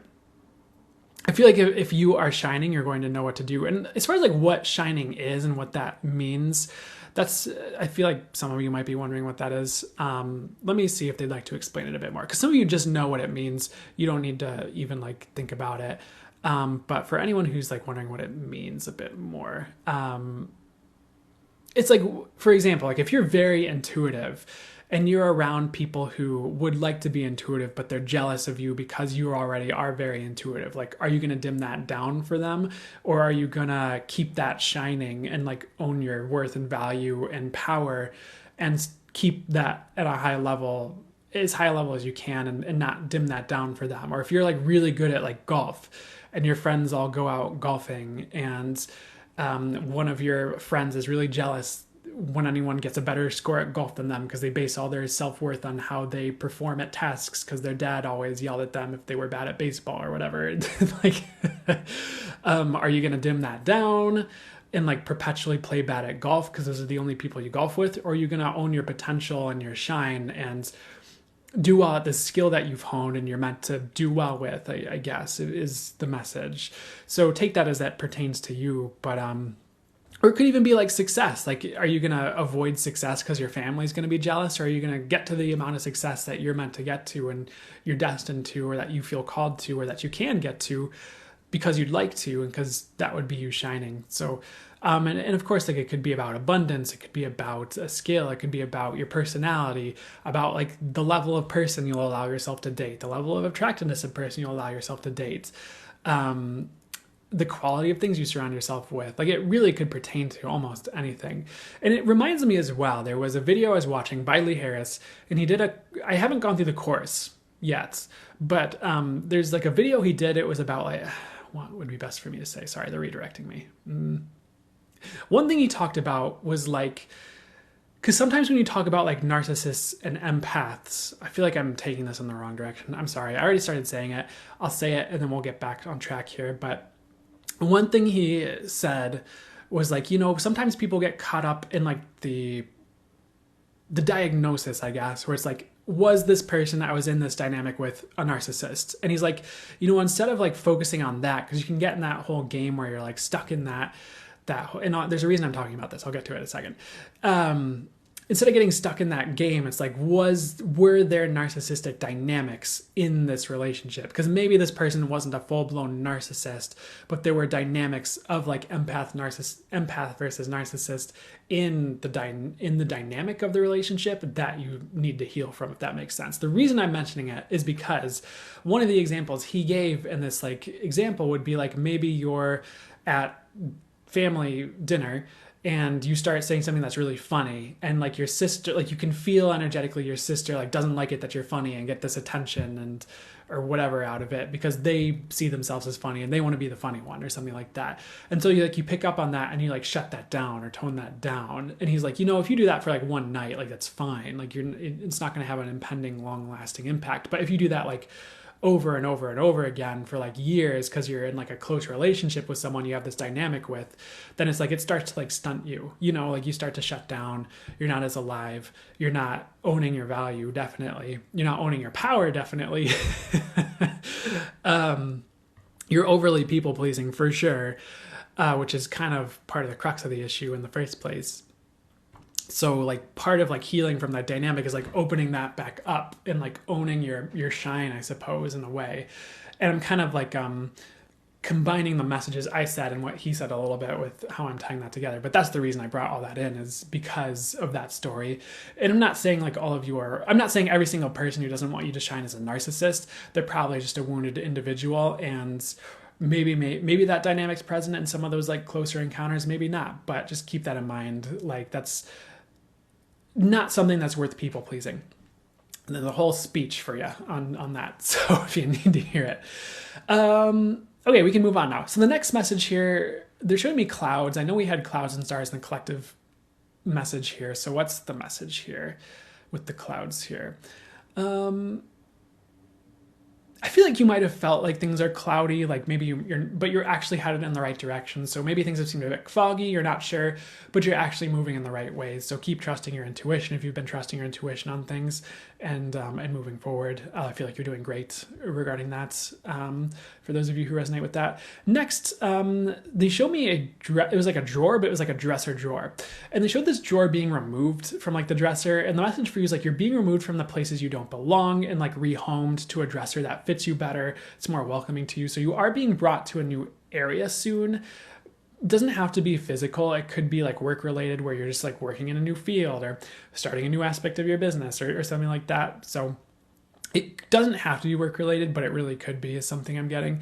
Some of you, like, you're getting changed around in like your relationships, like certain relationships are leaving, new ones are coming in. You're leaving relationships or friendships and moving on to better. So that could also be part of what's going on, is like you're being rehomed regarding the dynamics in your life energetically, as far as like relationships or work or business or anything. Next, there was a message, they gave the phrase like gaining ground. It's just that you are gaining ground on like your targets and what you're aiming for in life, or your dreams even. So keep moving forward is the message. Even if you feel like you're spinning your wheels, you're not. I know the fire signs had a similar message that we just talked about, but you're not spinning your wheels is a message I'm getting. Like, you just kind of need to keep aiming and moving, I suppose. Next, they showed me bones. They just, I'm going to have to sit with this one for a second, because there was like this message that you're healing ancient ways, but they're kind of telling me to take a step back and like sit with it for a second. So let me do that here. So I don't know if this is going to be every single one of you, but I'm just going to say what I'm hearing. Like, sometimes there is like trauma, maybe even like ancestral trauma, like in your bones, maybe, if that makes sense, like the way it was like stored or like programmed. I feel like you're like shaking a lot of that off. And I definitely don't mean to like, I'm not trying to like stick you with any of that or anything like that. But like the message is like your bones are healing. Like, like you might feel like there's a lot of trauma being shaken out of you that's like not even yours. It's like ancestral, or certain things you're releasing and you're just like, where is this even coming from? Or certain like patterns that you're letting go of. You're like, why was that pattern playing out? Like, I don't even feel like it was yours. Like, it could have been ancestral, like this was talking about. And I don't know if this is exactly how it works, but what I'm hearing is like you might be like getting rid of the frequency that was like attracting that by healing this or something like that. That could be one way it works. But I don't know if it's necessarily how it works. But as far as this message goes, that's what they're saying. The message with this is also just to kind of like be gentle on yourself regarding that. And just in general here, because I feel like you're healing more than you realize and have been. And sometimes, again, we think like everything is our fault, and we kind of shoulder the burdens of why this is going this way, why this is going that way. And again, it's good to take accountability for the role you did play in it. And it's good to take responsibility for, okay, this is my situation. It's my responsibility to do what I need to do to change this, or ask for help from source to change it, or whatever it would be for the highest good. Seek out the solution, or whatever you need to do to change it for the highest good. But at the same time, beating up on yourself isn't helping any of that. It's just like adding more things to work through usually. So do your best to be gentle on yourself. And if you find yourself beating up on yourself, just be okay with it. Just watch it, observe it, and eventually it'll shift. But because then you turn into, there's that whole talk about how you beat up on yourself, and then you beat up on yourself for beating up on yourself, and you beat up on yourself for beating up on yourself for beating up on yourself. And sometimes you just kind of have to pause and hold it in your awareness and take a step back and not judge yourself and let it shift, if that makes sense. Next, they showed me the phrase higher knowing, excuse the pause. They said, be gentle on yourself when you pick up on a lot of stuff if you're sensitive. I'm laughing because I think I paused there because I was picking up on something, from like someone scrolling by. And not that you're wrong or shouldn't be here. If you had something happen where I picked up on it, like it is what it is. But, but be gentle on yourself when you pick up on a lot of stuff if you're sensitive is kind of the message. Because a lot of you are picking up on more than you realize. And it might kind of be tripping you up where you're like, why am I so anxious? Or like, why am I feeling so afraid right now? It's like, it's just not even yours. It's like a coworker, the cubicle over is like going through a divorce or something, which literally could be some of you, but is more of an example for the rest of you. So try not to judge yourself too much on that. But as far as like ways to work through that, I wish I had like the solution, and maybe I will get like a really good solution, but they're showing me, it sounds really simple and something you probably already tried, but they're showing me like crystals, like the black tourmaline or hematite, and like doubling up on that, like wearing more like crystal jewelry like that. Maybe even, I feel like meditating more is like, I feel so lame sometimes giving that advice, but like just so you are more in your awareness of like what's yours and what isn't yours, looking into tools to clear yourself of others' energies. If you're into like cord cutting in simple ways, like that whole thing, there's like a lot of things you can employ to help yourself regarding that. And I would try all of it and see what works for you. Just so you know what's going to help you, and then be willing to expand and find new tools as you become more sensitive as well. Because it's not something to shy away from. Like sensitivity is a superpower, and there's like a lot of quotes I've heard from different people where it's like the more awakened you become, the more sensitive you become, and you just might have to seek out more tools to help yourself. Is kind of what I'm getting, and they are out there. The ways are being invented and talked about, so you might just kind of have to go on a search for what's going to work for you. And definitely do your best to stay away from the fear-based stuff regarding all of that, because there are people who seem to, maybe they don't think this, but the way they post kind of seems like they think like this, where it seems like they're like, oh, I touched someone, now I'm screwed forever because I touched someone and they had energies and I didn't like them. Because it's like, you can clear it. Like you can own your power and be like, okay, I'm not stuck with people's energies. I can be cleared of this. And maybe there's even like a stance or like an intention or a way of being where you are coming from a place where you don't even have to think about it or worry about it, regardless of how sensitive you become. And maybe we're still uncovering that, because I think sometimes taking the stance that we have to worry about everyone else's energies, like almost like either creates that or like makes it worse in some way, but sometimes we also just have to be cognizant or just aware of like what's actually going on and what do we need in that moment regarding what's going on there. Like maybe we just need to not go to that tavern. Maybe we need to not hang out with that friend as much. Maybe we need to not, talk to our dad every week. Maybe we need to do it every other week or something like that, just to honor our sensitivity and like what we need. Because like one of the things I've encountered, and I know I'm on this speech, but it's just what keeps showing up to talk about. One of the things that I've kind of run into is like, if I'm about to, like if later in the day I'm going, or like in the near future, I'm going to be doing something that involves people of a certain vibration, that can be like where the anxiety comes from. So for example, like I've actually learned to identify who's going to be calling me or who I'm going to be hanging out with sometimes based on the anxiety that presents itself. Because like my mom's anxiety has a very particular like flavor and like way it shows up, and like certain like thoughts that show up with it. When I start to feel anxious in that way, I'm like, oh, this is because I'm going to be hanging out with my mom and getting dinner and like, tonight, like that's why I'm feeling this. Or like if I go in to visit them, or like calling certain family members, I'll start to get like really like the anxiety and like the fear-based thoughts and like and then like as I like get on the phone call, it like really like hits, and then like afterwards I'm like, okay, I can like release that, like go of that, and I start to like open up out again and stop having that. So and sometimes for me, even like not that I'm saying it's you in particular, each and every one of you watching this, but if it's like it's an event where it's like a group like this, like a live, or if I'm going to be like even like filming and posting on TikTok, like I'll pick up on all like the anxieties of different people who might be watching, or like certain things they might be going through.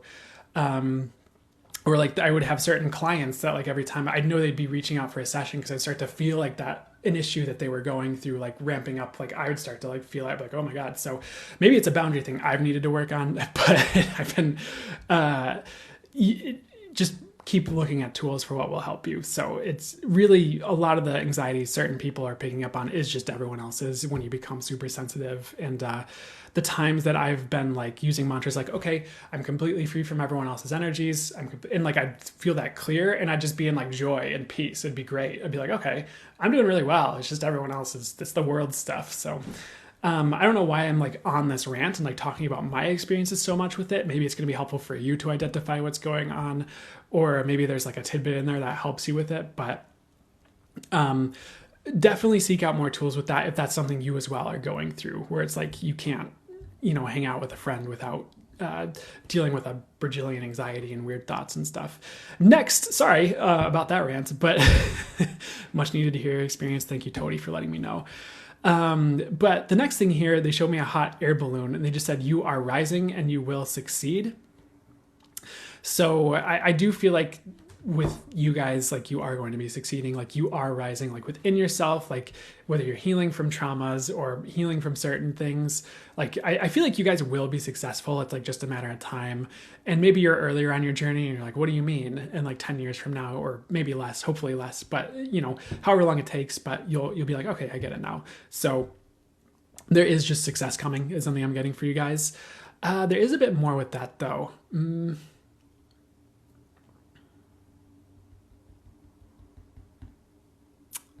What else is going on here with the success coming and you are rising? I just feel like you're overcoming a lot of challenges, or have been, and that's going to pay off. So never think that you overcoming challenges is for nothing. Like the universe can always like send us rewards to make it worthwhile, or other things. Next, there was a message about bracing yourself for an impact, and like big changes will come is pretty much what they were saying. So after they said like, I need to go back a second, but let me sit with this for a second here. I feel like you're like in the crux of big changes. For some of you, like these have already transpired. For some of you, these are like up ahead, but you're kind of in like this, it's almost like a fork in the road or like an elbow in the path where like a lot of things either like turn around or like change. I feel like it's for the better overall. I feel like you have had a lot of destruction in the past. For some of you, it's recent. For some of you, it's like it could be very distant, like a couple like years, or probably 10 years maximum, honestly. But that's very far back. I feel like everyone's had destruction at that point when you're talking about that time frame. But anyways, what's the message here regarding success and all this other stuff that's coming up? Yeah, I just feel like you're in this crux where a lot of things are changing, and I would just keep going, like this elbow in the road or this fork in the road. Like you will choose the right direction is what I'm hearing. So I just feel like things are not done changing is kind of the message I'm getting for you. But they want me to go back again. So what do we need to go back to here?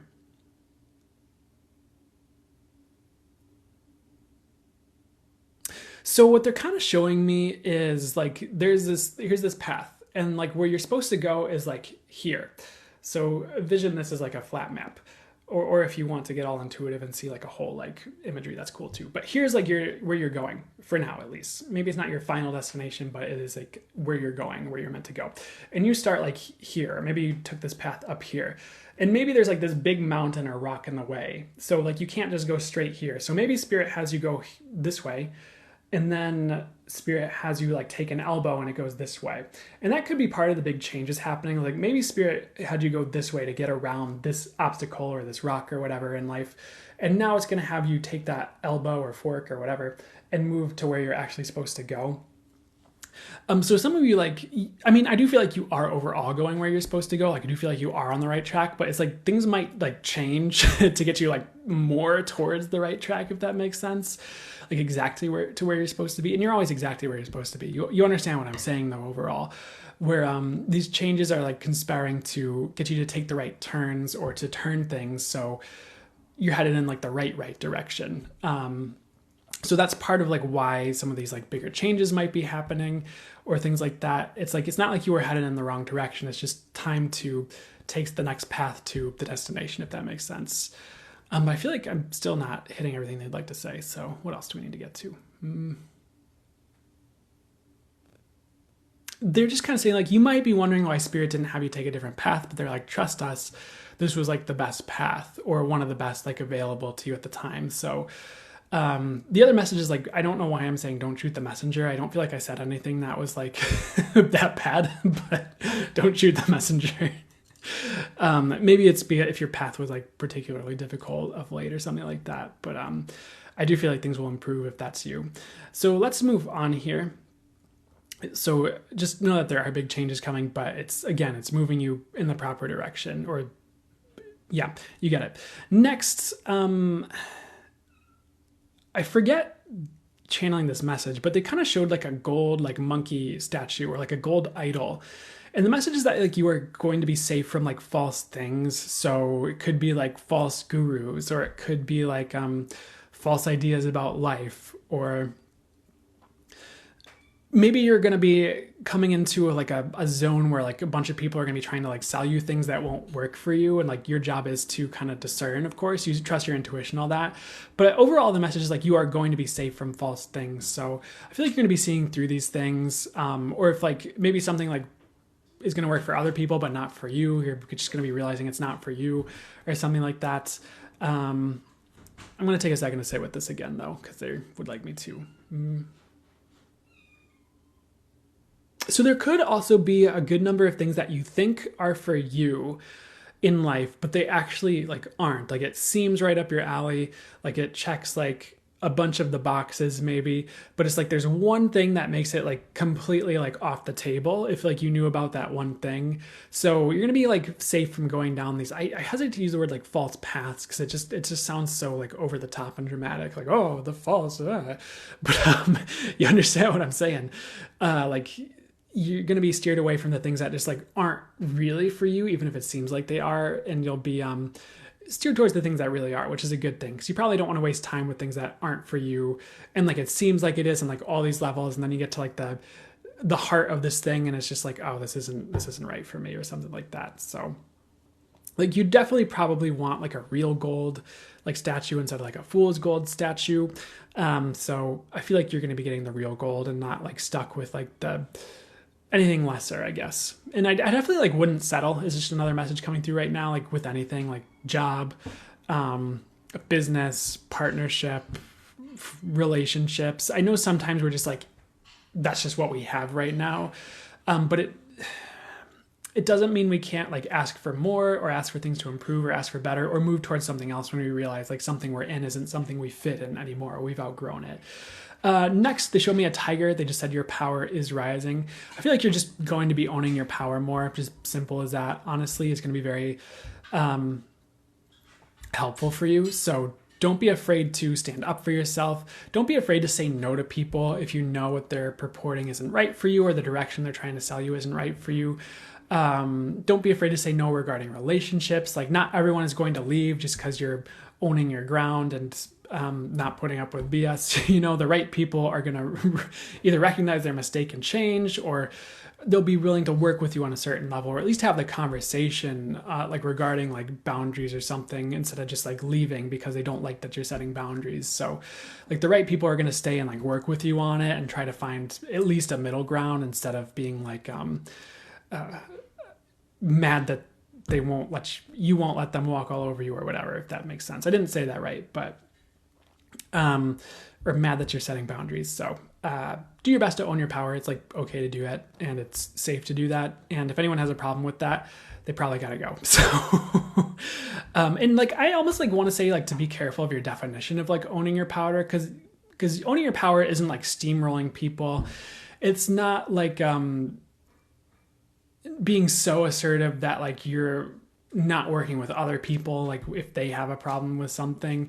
It's kind of finding that middle ground, like owning your intuition, making your own choices in life, not allowing yourself to get pushed around by other people regarding that, not allowing your life to get steered by other people, not overly people pleasing, you know, where again, you don't want to get to a place where you're dimming your light for other people or things like that. So, and like power is like a really interesting topic because it also links to like other things, but they're saying it's not what I need to get into. So we're not going to get into it, but just make sure I feel like your power is going to be rising.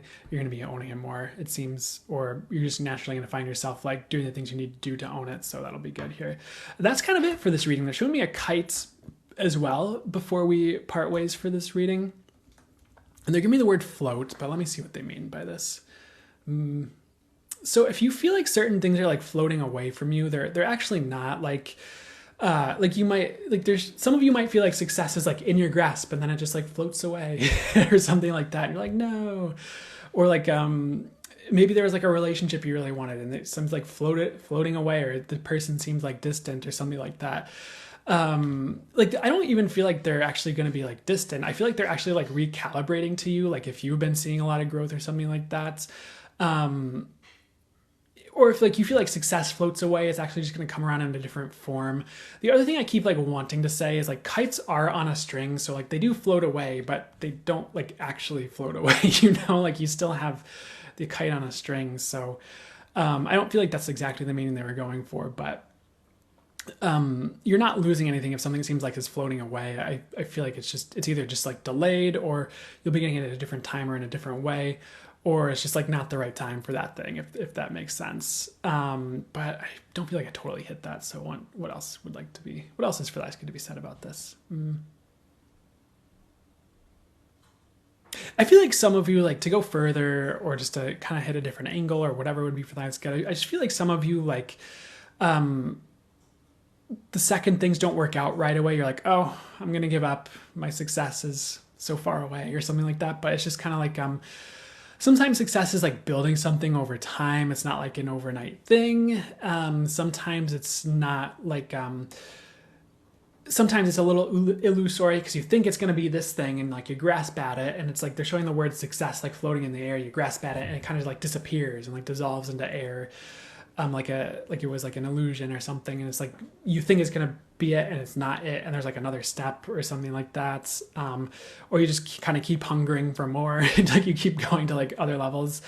I would just keep moving forward and you're gonna be fine. Like don't give up because like your success doesn't show up like the next day or something. Like it can take time. So, and I feel like most of you have time, and all of you have time to some degree, so don't freak out about that. And there's one more thing I need to clarify. So what is up with this? I don't know. Regarding the kite message, they just want me to say you're not going to be losing anything. I feel like it's like more a message to say like, hey, like things aren't going to be leaving you, like even if it seems like they're floating away. I am going to take one last stab at getting this wrapped up correctly, and then I'm going to close the reading. So can I get one last way to really summarize this and move forward here? Fully for that is good.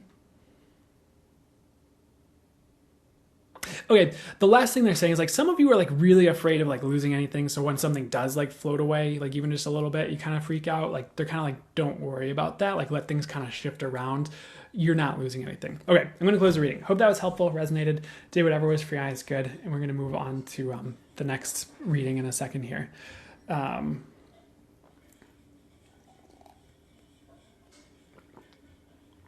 you supposed to listen for your rising sign or sun sign? Either or both. Honestly, it's meant to be sun, moon, or rising. So one of the reasons I do that is so more people have a reason to watch. They just have more readings, to watch. So it just is kind of one of the reasons I do it. And if you feel drawn to one and not the other, then trust yourself on like what reading you choose to watch. You're welcome. You're welcome, guys. And then we'll do air signs next. But I might hang out for just a quick second. You're welcome, Angela. Scorpio ascending and descending. Interesting. Oh, thanks for all the likes, guys. Thank you, Kara, for encouraging people to like. I really appreciate you guys and the supports, and it's always feels humbling. So thank you, and I appreciate you. We were just at 4.4 likes, so that was cool. But I'm also just so impressed at how quickly you guys like skyrocket the likes when you do that. Like I'm always like, how do you? Like I really appreciate it. I have 0 air in your chart. Well, you got a break on this one. Lucky number 444. Hey. Um, that was wild. There were a lot of metaphors I've been seeing all week, like the hot air balloon. Heck yeah. I think that's why one of the reasons that's why I do it like that, where they have like the sign and then like the message or just the synchronicities. It's one of the reasons. But I feel like there's way more to it. I don't know why. Because I felt like once I said it like that, I didn't feel quite right about how I said it or what I said. So never mind.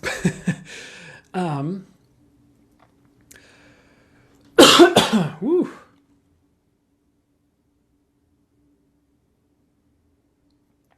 Woo.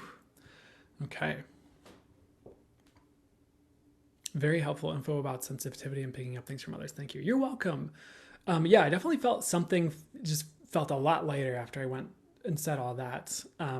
So I often get clues and synchronicities in your throwaway comments. Perfect. I love it. That's what I'm here for. one of the things I'm here for. Maybe not all of it, but I love when it's like all synchronistic, you know.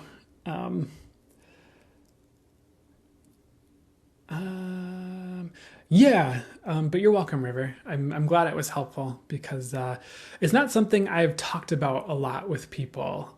Maybe certain people, well, yeah, like at least here or on here, but I think it's helpful to realize like it's not yours in some way. It helps kind of just move it. So we're going to start the air signs, sun, moon, or rising. So if you have an air sign, sun, moon, or rising, give me 1 second here. So, gonna put the sign up. Yeah, got some channel messages that came through ahead of time. I'll be reading to you, and my spirit guides, the angels, and source will be bringing through. Again, any. I'm feeling someone releasing or something. Jeez. I'll be bringing through any additional channeled messages and information that would be for your eyes good as I read through these. My spirit guides, angels, and source will be bringing it through. I feel like I need to restart that whole intro, but we're here, so let's begin here. First thing they're showing me, I know it's like a kind of an air sign pun, but like a fan, like blowing a heap ton of air, is the first thing they're showing me.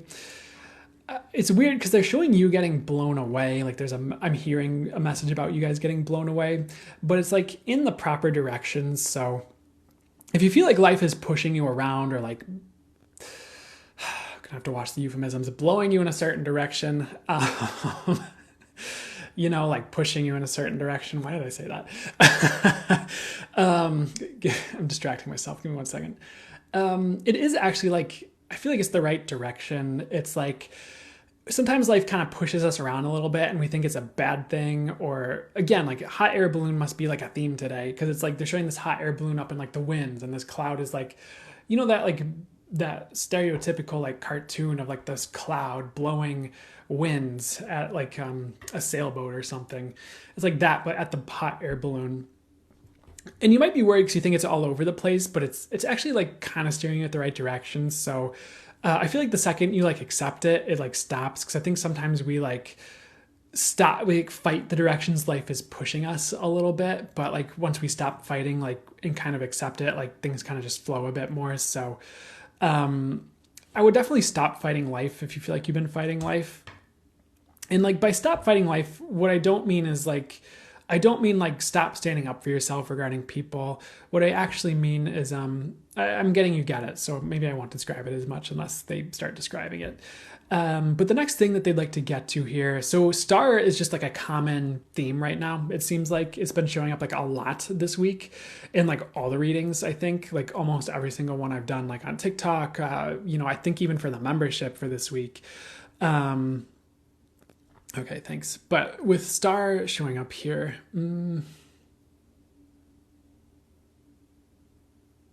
I feel like you guys are meant to shine as well. I definitely like would not be afraid to shine. Some of you are like afraid to own your worth because you think like people will like think less of you or beat up on you. And And sometimes we're like, they're kind of showing something along the lines of like being afraid to own your worth because of like snarky individuals or like judgmental individuals, or like, oh, they're making so much money, or oh, look at them charging so much for their services, or like something almost like along those lines, where it's like you're afraid to own your value because of what people will think. But it kind of like doesn't matter what they think. Like, they might be surprised, but they'll adjust. And usually that issue comes about for them because they won't own their value, or something like that. Usually, sometimes people do like overcharge for services. Like, not, it happens. Like, intuitively, I'll be like, oh, like, were they intuitively guided to charge that? It's like, no. I'm like, oh, is their service like really worth that? Like, I guess it depends on the customer, but not really. I'm like, okay, that's very interesting that they're choosing to charge that. But, it's nothing wrong with them charging that either. But I guess at the same time, like, there's like, it doesn't do anything for me to like judge that or call it wrong. It's just, that's what they're choosing to charge for their services. And I don't want to make you afraid of charging more for your services, because that can be a part of like owning your value, if that makes sense, or your worth. But sometimes we're like afraid to raise our prices because we're afraid of like what XYZ person will think, or our mom will think, or the church will think, or some other person will think. And I don't think you need to be, honestly, is kind of what this is saying, if that's your specific thing that this is talking to, because it could be showing up in different ways as well. Because like, it was really about, in general, it could be showing up in a number of different ways for each of you, but owning your value and like being afraid of what people will think if you do that, it's like, don't be, because it's like, they're not worth you sticking yourself down for. Does that make sense? Kind of like we talked about for the earth signs, but maybe a little bit different. Or maybe vastly different, but it sounds similar. I don't know.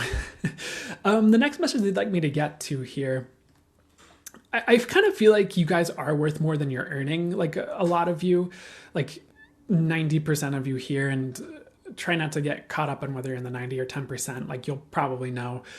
So I feel like you kind of should be earning more, and maybe even everyone here, but that's another story. I mean, some of you are probably very abundant. I know there's, many different ones of you in many different places regarding that, and that's all okay. But next here, there was this message about the rise of you.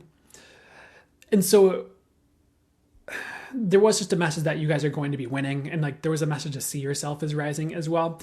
I feel like there's like all these messages about like people rising. So earth signs got it. You're getting it as well.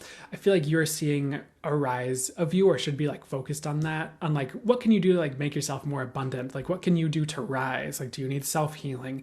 Do you need to release some things? Do you not need to let go of certain things? Like, do you need to ask for more, like from the universe, and maybe even from yourself? Not all of you do, but you need to ask more from yourself. But maybe if there's like a visualization of you like rising in life, or like getting to the top in like an area you'd like to get to the top,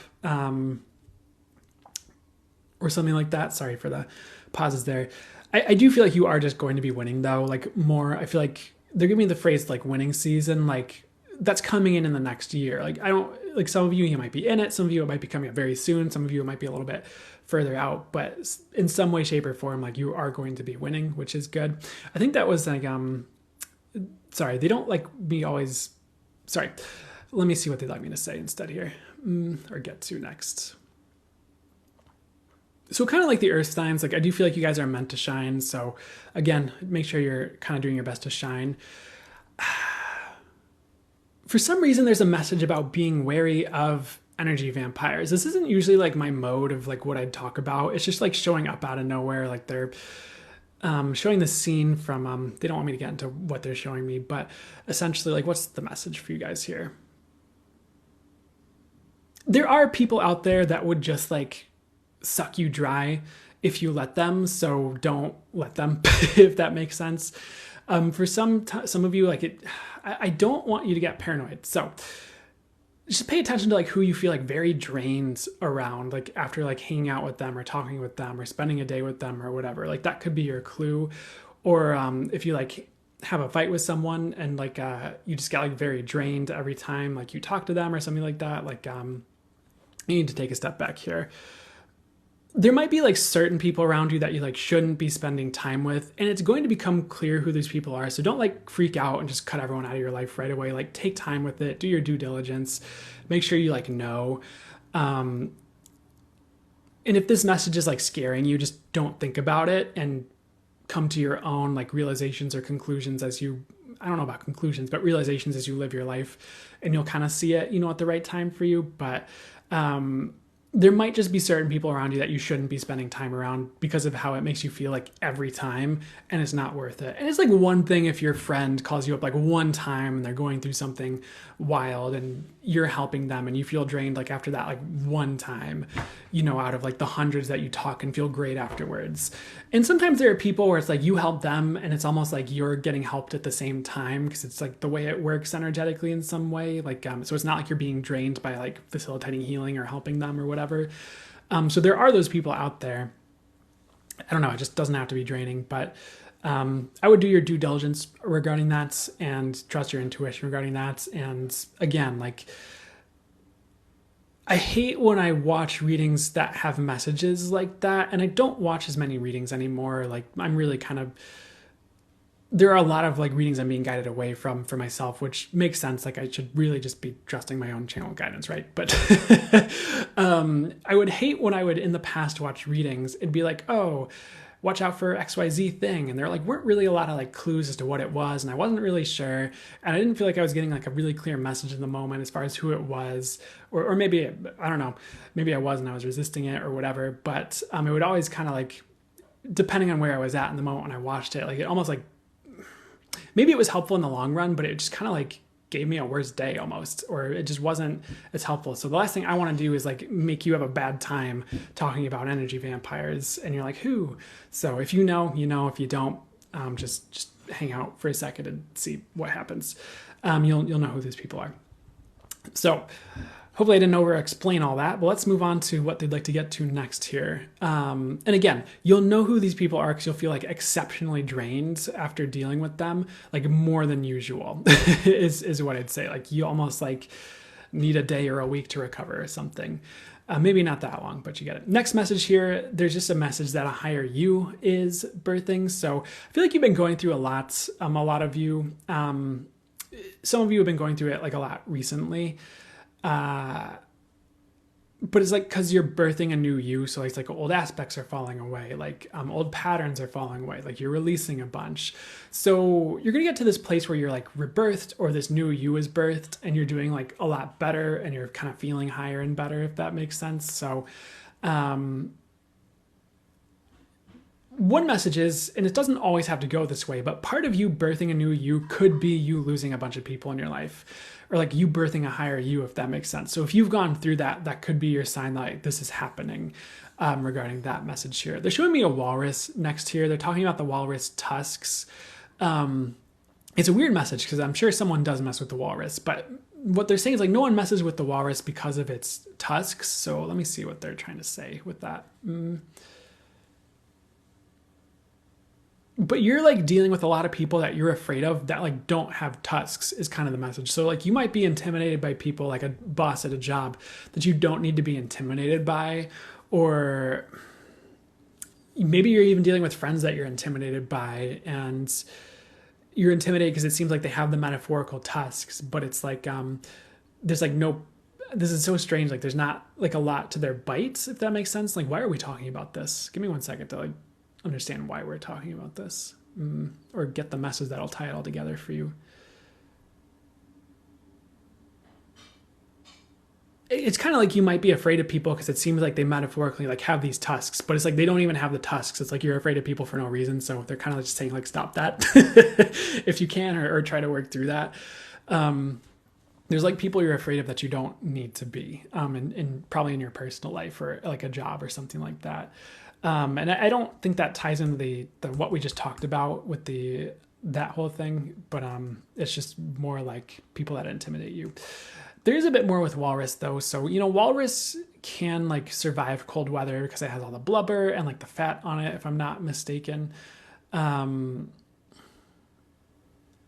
So if you are in some terrain you don't like in your life, or you're going through anything like that, it's like you might be in some terrain you don't like, but it's like you can handle it. Like you're going to be okay. You'll get to the other side of it.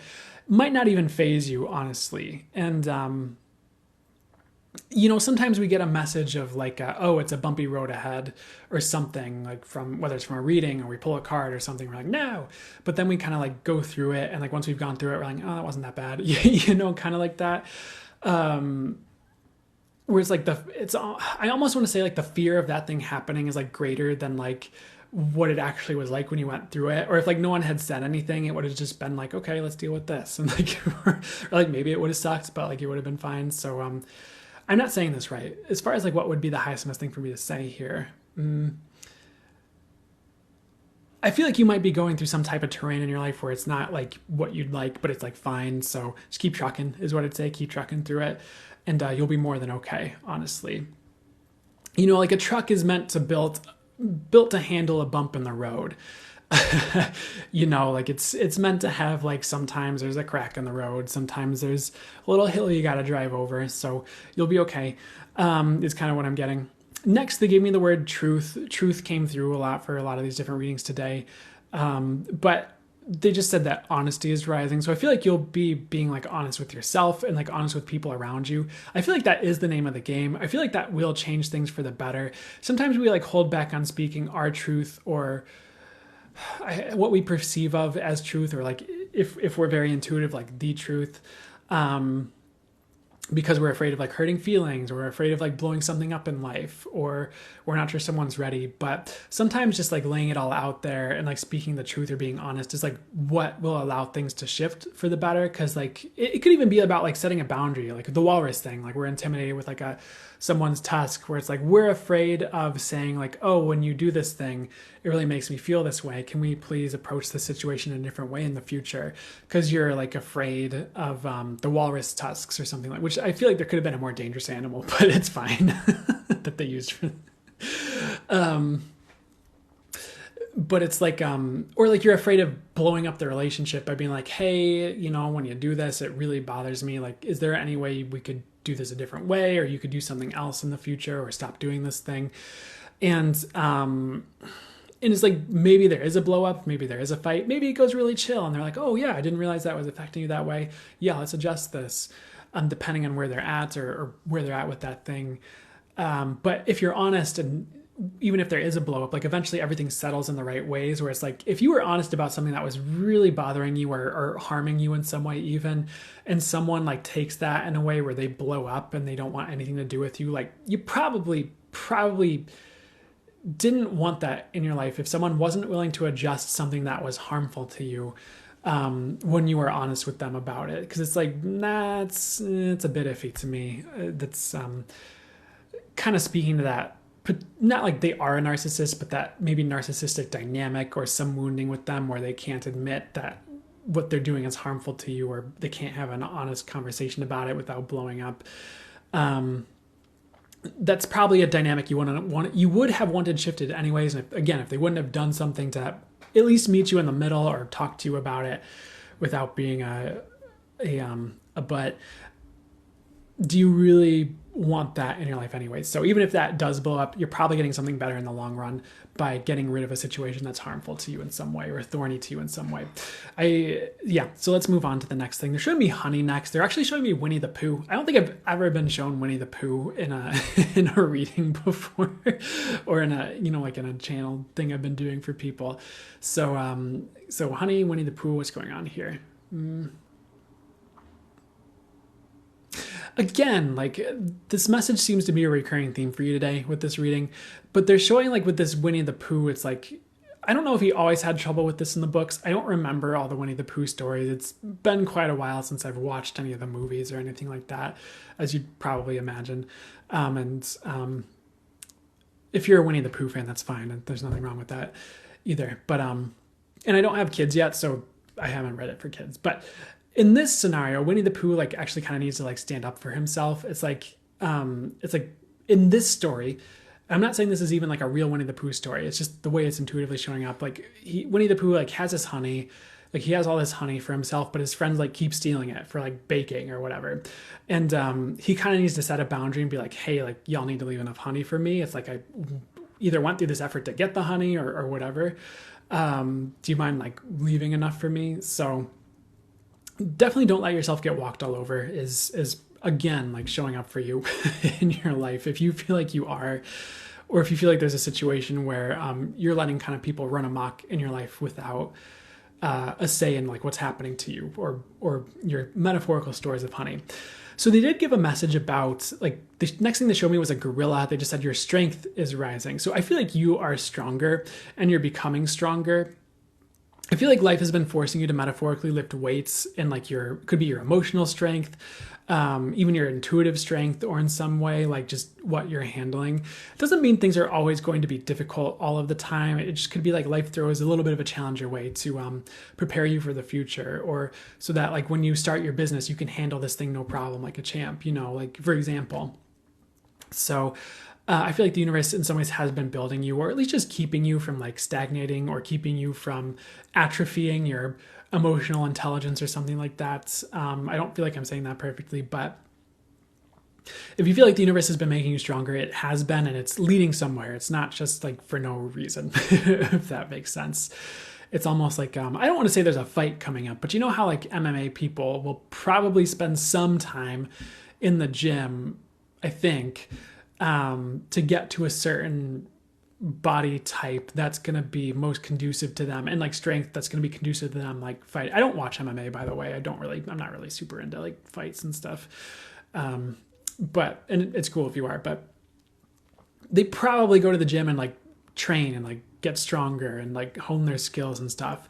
I feel like Source has been doing that for you in like different ways. Again, like emotions and things. I don't know if you're necessarily going for a fight, but, there might be certain events that you like are glad you trained for, even if they're like easy for you, or even if they're like not a big deal, or maybe they're even like joyful and good, but it's because you did that training or weightlifting that you could have those things maybe, or like to the degree that you did. So whatever is going to show up, it's your strength is rising, I suppose you could say, and you're becoming a stronger individual, and that's going to help you in the future. I know that was briefer than the other readings. They're kind of saying like no more for that reading. Like we might have kind of hit our, and even if it's shorter, like if there's not anything else that's going to come through for you for this reading, like I'm not going to force it and pull things out my butt or anything like that, because that's not fair to you, and it could just be dragging it out here. I guess there's one last message where they're showing me like a jade honeypot, which is kind of funny because we just talked about the jade statues in the collective reading. We talked about Winnie the Pooh and the honeypot here. So what's up with the jade honeypot here? I feel like, just we might have already talked about this, but there is abundance coming for you, but you might just have to like work for it. Like, Winnie the Pooh has to kind of climb that tree to get the honey from the beehive or whatever. So there might be some work you have to do for it, but it's worth it. So be sure you're taking action on your abundance when you know what that is and what time it is. And I don't feel like there's going to be like metaphorical bees stinging you to keep you from your abundance or anything. So I feel like you'll be fine regarding that. But I feel like abundance will be on the way is the last message. And again, remember, you are meant to shine. So I hope that resonated, was helpful. Did whatever was for your eyes good. We're going to move on to the next reading in just a second here. How do we know when it's action time? So if you are intuitive, I would definitely trust your intuition. But if you're not as intuitive, when you get the strong desire to take action on something, I would do it. So if you want to start a business and you're kind of sitting on it, and you kind of wake up one day and you're like, I really need to get going on this, or I'd really like to, like, I would just do it. Another thing that's popping in as well to be talked about is I remember there was this time where I would kind of always just like sit there, because I was always like wondering about like painting, like, doing like physical arts or visual art rather. And I was always just kind of be like, yeah, it'd be cool to like get into painting. Like, yeah. And then I kind of like sat there and like one day I was like, you know what? Like there is nothing stopping me from just like bouncing over to Michael's like right now, buying some watercolors and a paintbrush and like a notebook, like a watercolor notebook, and just start painting. Like there is nothing in the way. Like all I have to do is go buy like the $10 of supplies or however much and do it. And so I did. And then I got into painting for a bit, and maybe I should get back into it, because I full disclosure, I was doing just the normal, like, you know how they have like the palettes of watercolors where it's just like the normal, like, it's just the little like pads, and you just like get the little the little brush wet and you dip it in. And then like someone bought me like tubes of watercolors and it was like more complicated than I wanted to deal with. So I just haven't done it yet. So that's my procrastination story for today. So I was just like, how does this work? And I've watched videos and I've watched things and just for some reason, and it's funny because like there's so many things that are like way more complicated than that I figure out pretty easily. And it's not like I don't get it. I think I just get like worried about like, am I using the right amount? Like I'm using the right ratio? Am I mixing this properly? So it's maybe I just need to go back to using the regular like color palette thing, but it's very silly and it's not an excuse. It's just and there's so many more complicated things I've learned or figured out just besides watercolor tubes. But that's my story for you, I guess, right now. But again, like I could literally just sit that down and figure that out in probably like 10 minutes if I really tried and like really put my mind to it. So not really an excuse, but I don't know.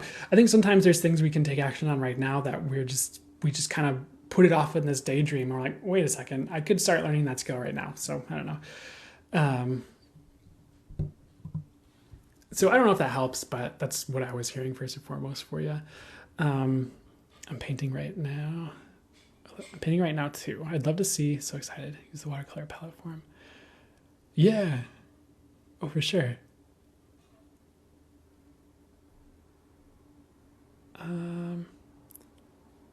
You're welcome, Kara. Drink some water. Thank you, 9 Great Lives. Thank you.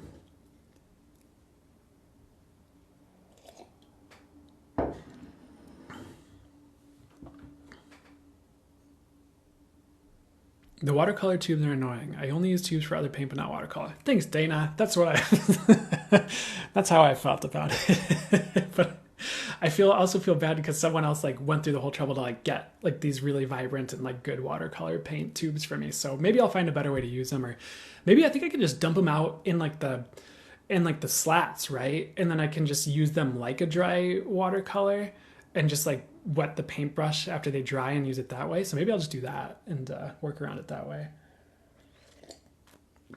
Or maybe I'll just buck up and do it. I don't know. Making a resin art piece now? Heck yeah. Very cool. Do you make organite? I've heard acrylic is easier. I might get into acrylic paint. I mean, I like watercolor and it's really fun. And I like how you can kind of blend the colors on the page sometimes if you do it a certain way, but acrylic also looks really cool just because I think it can be so bright and vibrant, right? So maybe I'll look at different paint styles. Oil is fun? Okay. I know all these painting things. Ooh, I'm not familiar with watercolor, and I'm going to butcher this. Is it gouache?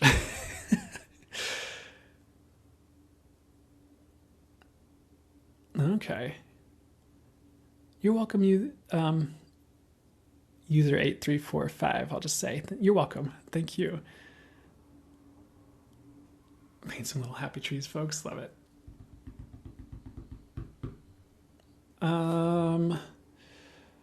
Brandon and team, can you talk about resonance / density and the difference between the elements?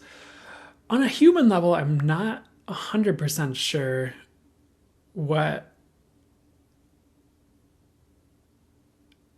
the question is. I'm sorry. But I'll see if there's like something they just want to like delve into on it and start explaining, because they probably know what the question is. But they're saying I need to ask for clarification, and it might just be for myself. But if you have any way to explain it, I know like the comment section, like air and change in lightness, water and emotion and flow. Yeah, to be honest, it's not something I sit with a lot, personally, but let me see what they'd like to say on it, if anything, if they have anything to say on it. They might have me hold off right now, but I want to try. Like air. Let's see if I can just even like intuit what you're asking a bit more.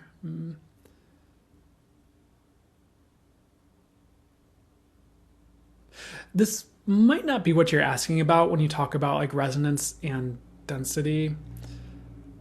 I'm so sorry. I'm getting not to talk about it. So I'm not going to force it. The times that I've tried to like force channeling when they're like, no, don't do it right now, have gone so terribly that I'm not going to do it. I'm so sorry, Jessica. But if maybe at a certain point, I'll go more in depth about it, or maybe they'll tackle it in the full channel mode message and talk more about information like that after we do the water signs here, and then we'll get into it a bit more.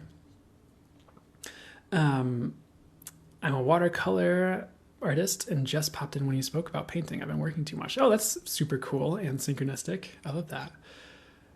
Have you been working too much as in like you've been painting too much, or working too much as in like you need to paint and you've been doing other work too much? Or both. But I feel like as an artist, it's hard to overdo your art. Well, I don't know. That depends. Oof. Oof. Excuse me. Not to make old people grunting noises while I'm just sitting here in a chair, but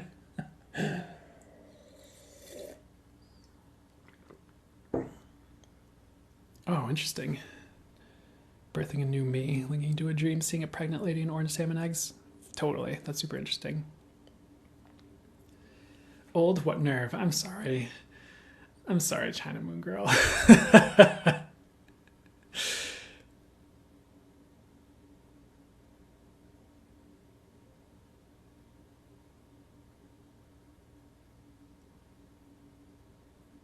Ooh, Mohi. Money says, I've recently been seeing white smoky energy around my hands. Any idea what it could mean? It could be a couple different things, but one thing I heard right away is like, oh, it means she's on fire, but probably in a good way.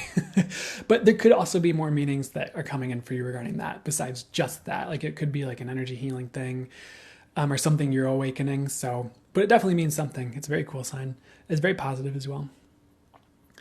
Line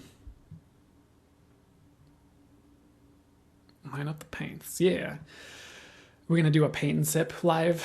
And my God, they're instantly like, no, you're not going to lead a paint and sip live, which is fine because my experience physically with painting is probably not where it should be, where I'd lead like a paint and sip or anything like that. One of you could probably. I'm very confident. Okay.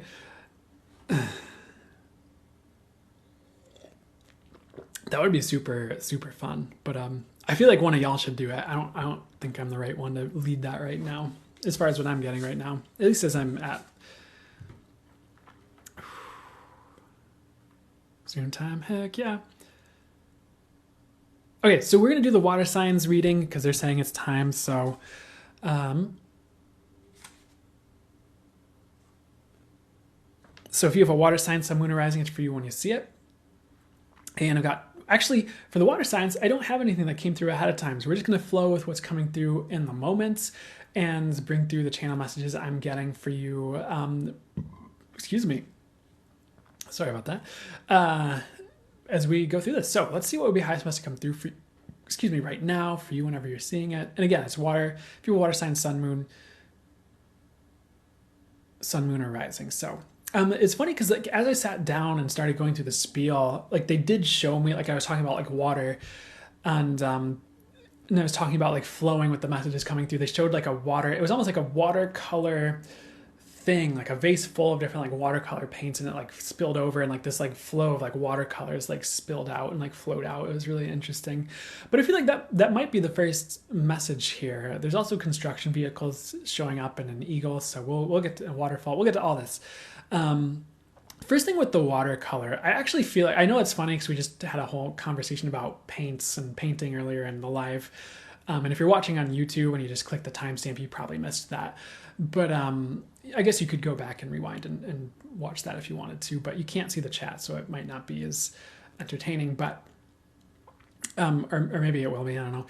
Anyways, to get to the message here, I feel like your palette is expanding, like maybe even in your experiences in your world, or like the flavors you're getting in your world.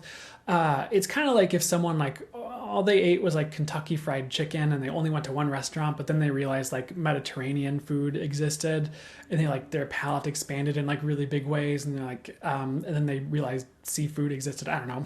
I know it's a silly example, but it's kind of like an expansion to your palette in that way. And it might not be as simple as what I just said. It might be like you have a very diverse, expanded palette right now, but then all of a sudden there's maybe not literally, but like experientially or energetically, like there's this new shade of like red as far as how you're experiencing relationships and passion that comes in that you're getting to experience. So I just feel like there are more experiences coming in for you that are like different than usual and expanding you as a being through the experiences you're having and maybe the lessons you're learning. And they don't even have to be difficult lessons. It could just be like, sometimes you just go into a class as like learning a lesson, like, and maybe you gain like the specific skill you went to the class for, or maybe you gain like a life lesson, that's something the teacher says that really clicks into place, or you watch someone in the class go through something and you're able to learn a lesson through like how they resolve this thing that they're going through or something. So there's a lot that could happen that way, but I'm going to take a second to see where they'd like to go next here. Next thing they're showing me, I know there was a lot they show me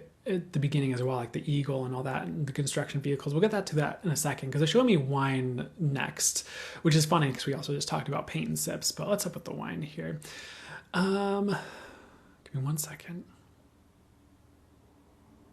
It's also kind of like some of you, probably not literally drunk, like maybe, but I feel like you guys are going to be like drunk on experience, if that makes sense. But they're like, don't get too drunk. So weird message, but try not to get like lost in new experiences where like you like, this is going to sound weird. I'm going to ask them to explain it, but like lose your old life or kind of become like too ungrounded in finding new experiences. Because there's a right balance of like, whatever stability is for you, like stability and like bringing in new experiences where you're not like just completely lost to your old world, if that makes sense. Like you guys do kind of need to stay grounded right now as well. So make sure you're approaching new experiences in a balanced way. And this sounds so weird, but not getting so drunk on them that you forget about your old world or I don't know, forget to do your work or something like that. Forget to work on your business or forget about your relationships, whatever it is, if that makes sense. I feel like you guys kind of get it. So if I could get a way to get you guys to totally get it or help you guys totally get it, what's the best way to summarize this here? I don't know, like maybe you got a new friend group and you like forget about your old friends or something like that. It's kind of like try to do both, like try not to lose your old friends because you got like a new friend group or something like that. So next message here, if it resonates for you and feels right, because sometimes we're just called away from old things, and I get that too. So with the construction vehicles here, this message came through in one of the recent readings, I feel like, but sometimes when construction vehicles come through, it's about like a way being forged for you or your path being forged for you, which is what I'm hearing right now. So some of you might feel a little bit lost right now, like in your experience, like aside from what we even just talked about. And not all of you are like totally lost or anything. It could just be like a halfway thing, but there is like a way being forged so you feel like less lost and more like on your path, if that makes sense. And sometimes there's like a period in our life where like the trail disappears. It reminds me of like a place I lived, which I don't recommend as far as how my experiences around it were, at least. Like there were a lot of things that were great about it. There were a lot of things that were rough, but I lived in this place and it was way out in the woods in North Carolina, or this like property that this dude owned, and he was like renting it to the person I was dating at the time and myself. And it was a really good price. So, but we didn't have phone service. We didn't even have like internet. Like we didn't really have cable. We had like water and electricity and stuff. There was this like, to get phone service, you'd have to like walk through this like 5 or 10 minute like hike, like through the woods, like right in the back of the place we lived. And you'd have to like duck under trees. And there wasn't really a path. It was like, you kind of had to like find your way through the woods to this like specific like exit, and then you'd go up on this hill, and then like on that piece of land, like you'd get reception and you could like make a call or something. And oh man, it kind of like reminds me of that, where it's like maybe you have your trail, but then like the trail disappears. You kind of have to like make your way through the woods. And it's kind of funny how typically when you do have to do that, you kind of find your way anyways, whether it's just like intuitively or it just kind of like works out, where you like find yourself coming out the right place or find yourself to where you're supposed to go usually. And it might be kind of like that in life, where like the trail disappeared, like maybe like the sand like shifted over the trail, and you're kind of like, am I going the right way? It's like you knew you were going the right way, you know, you're still kind of going the right way, but you're like, are you? And like you are, I feel like, but I feel like the path is being constructed so you have like a clear path is something I'm getting as well, like in life, and it's not so like amorphous. If you feel like it's been a little amorphous lately, and some of you as well, like you kind of just need to do what you need to do, and like that'll get you back on track. But I feel like that's like 40% of you, or like 44% of you, or something like that. So take that as it resonates. Each of the crowds that I'm talking to with that message there. Next thing, I know it's water signs, it's getting all punny, but they're showing me like a water vehicle, but it looks like a, what do they call them? Like a jet ski, is I believe the name that's more generic for that type of vehicle. And with the jet ski, what's going on here? This is actually about having fun in your world and having the right balance of that. Because some of you might be having like too much fun, and some of you might, I don't know if there is a such thing of having too much fun, but we'll get to what they actually mean. Some of you are like aren't having enough fun is kind of the message. Like some of you need to play more, and some of you need to kind of balance it out, and like just maybe making sure you're doing what you need to do, if that makes sense, and taking care of business. So make sure you're doing both and not just like one or the other. Otherwise you might be sad because if you start having too much fun and not doing enough, and like things start to fall apart, you'll be sad. If you're just working and you're not having enough fun, you'll be sad. So make sure you're just balancing it out. Of course, kind of you get it here.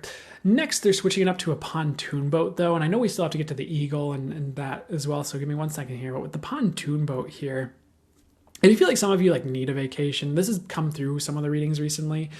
I feel like, so if you feel like you need a vacation, you probably do.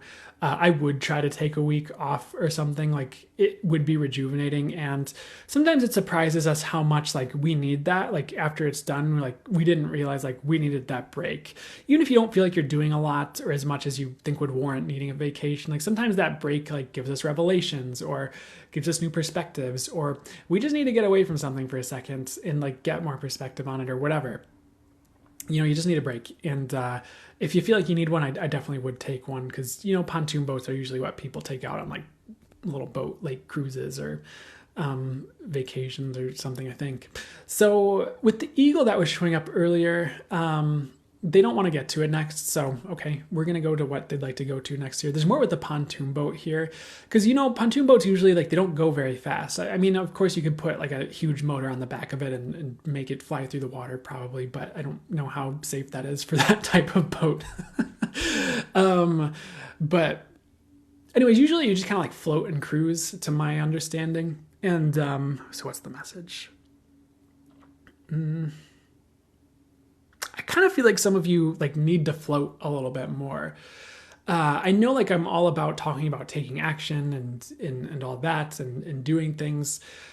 Usually I think I say that a lot in readings. And in this scenario, if you feel like you're overacting, for those of you who feel like you're doing that and like you're kind of like redlining your engine metaphorically or like overdoing it, like it's time to pare back and like balance it with just a bit more being and stillness, and I feel like giving that to yourself is going to lead to more like right action, if that makes sense, and like taking the right moves.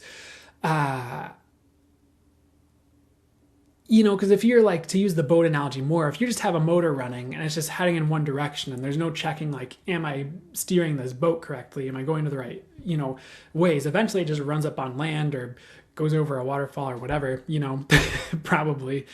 And sometimes that's fine and it's not a big deal. You just have to push the boat back into the water. Sometimes it's very destructive, but if you're giving yourself time to kind of like just be, you'll get the realization just like, oh, I should go this way. Or like, oh, I should steer this boat or ship or whatever this way. So make sure you're giving yourself a balance of like all that and taking time to kind of just float and be and rest and all that on top of whatever you're doing here. I'm getting a weird message because I know we talked about having too much fun versus like working too much. I almost feel like if you're resting too much right now, like that's almost okay. Like between all those things, like still do what you need to do, but you're actually recovering things you don't realize you're recovering from. I feel like if you're like resting a lot, and sometimes we've been through a lot, or our system's been through a lot, and we don't realize we're still like recovering from like even if it's like a thing that happened like last year and like we just haven't had time to catch up with ourselves, and or even if it's something recent, like it's just like okay to rest is kind of what I'm getting, as long as like you feel okay and you know it's not detrimental. And I don't feel like it will be, because that's what was the message. Next thing they're showing me is like a drain. They're showing me like a PVC pipe and it's like draining water out of it. So what's up with this one? I feel like the universe is undoing where things are like clogged for you. Like it could even be in your own like systems as well. Like if your brain feels clogged, or if your energy centers are feeling a little bit weird. I feel like most of you are fine, honestly, but there's a lot that's being unclogged. Even if, this is weird, but even if like your manifestations seem clogged, it's like you've been asking and it just kind of seems like something in the pipe got like stuck. I feel like the universal plumbers are coming to help rectify the situation, because I feel like there's something that got clogged that's being like unstuck. Things are going to begin flowing again, which is really good. Like this seems to be tied towards manifestations for some reason, but it also could be regarding certain things like I'm not a doctor, of course, but like health, or you know, things flowing to you, or something in your systems like flowing properly. Like things are just becoming unclogged, which is good for you. Someone stuffed too much toilet paper in the manifestation pipe, so it's time to unclog that. That's a joke, but that wasn't a very good joke, but it was a joke. Anyways, next we're gonna get to the eagle now. So this eagle is like soaring, as you might imagine happens with eagles. Usually they probably do that sometimes, and eagles sometimes also remind me of Nacho Libre, which used to be one of my favorite movies of all time, and I haven't watched it in a while, but it still might be.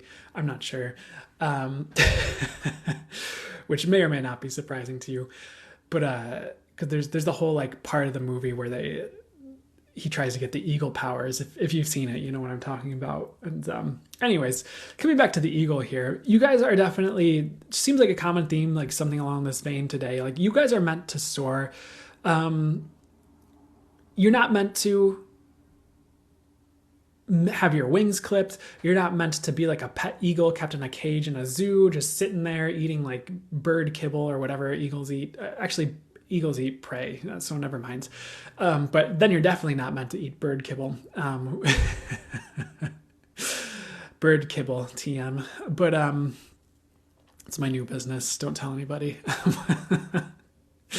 But anyways, you're going to be like soaring with the eagles, flying high, doing your thing, being an eagle out in the wild, wild and free, not tied down so much where you can't be yourself and do your thing. So definitely don't like constrict yourself or put yourself in a cage. Don't let others put yourself in a cage. Like you're meant to be free is the message, whatever that means to you, I suppose.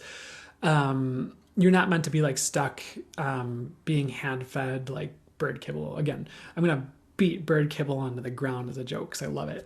But anyways, the next thing they want to get to with eagle though here, this eagle is like above the clouds. He's kind of soaring up in the sunlight above the clouds. Like he has total clarity. He also doesn't really have a care in the world because he's like high above like anything that could harm him. Like he's the only one who could be up there, excepting maybe for like an airplane or something, but we don't talk about that. He's in a safe place where he's in a no-fly zone as far as like aircraft go, I guess. He's safe.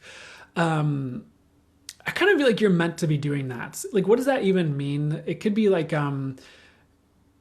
it could be something like owning your own business where, you know, like the economy can't touch you as an example, or even just like energetically, like you're so high up. It's like, you're not worried about like what's going on like down here as much, and like the lower frequencies, or like with lower frequency people, or maybe even in the world, like it just doesn't affect you as much.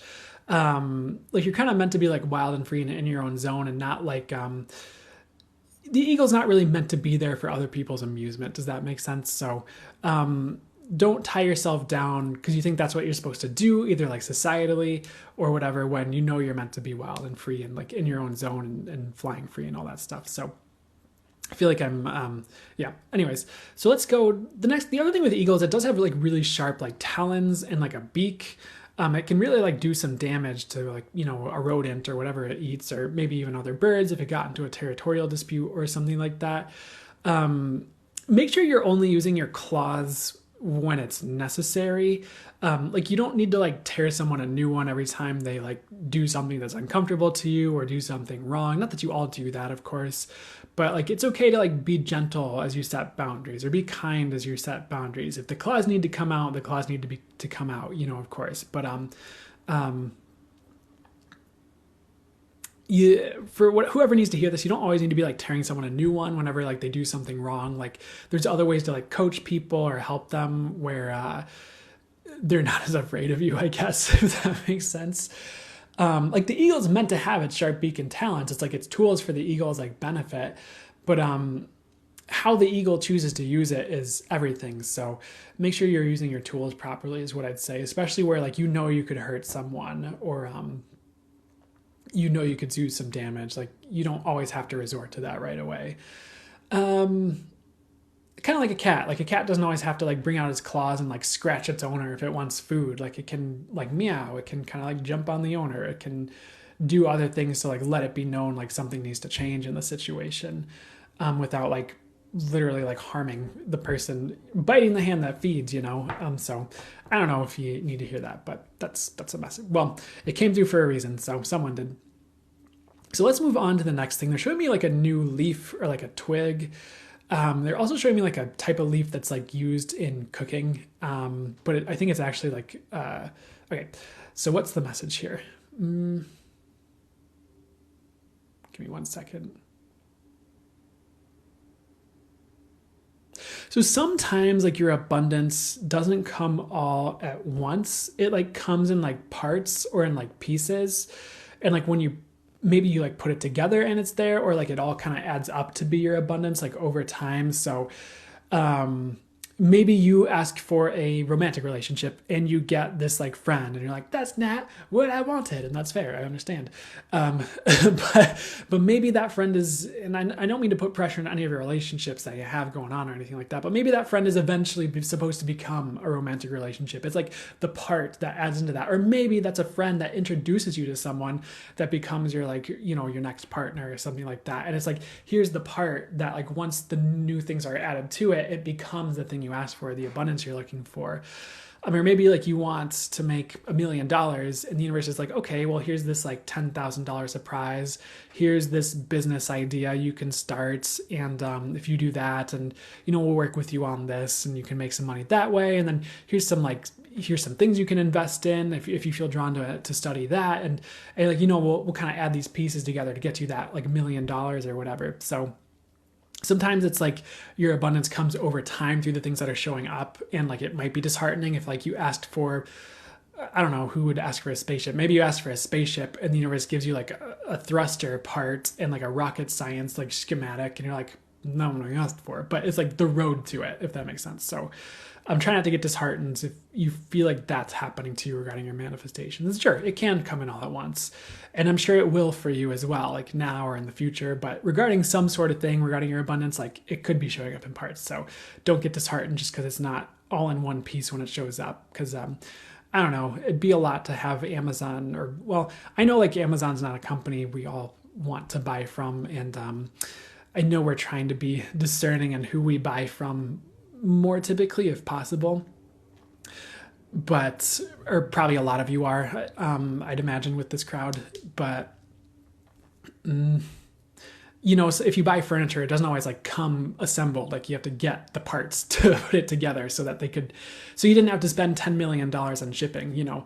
So I don't know, sometimes that's just what we have to deal with. But anyways, the next thing they're moving to for this reading, they show me like a computer chip, but it's like golden almost. I feel like you're getting an upgrade to how you process, and it could be an upgrade to how you process intuitive information, like intuitive upgrade. Could be an upgrade to how you process your like emotions and how you operate.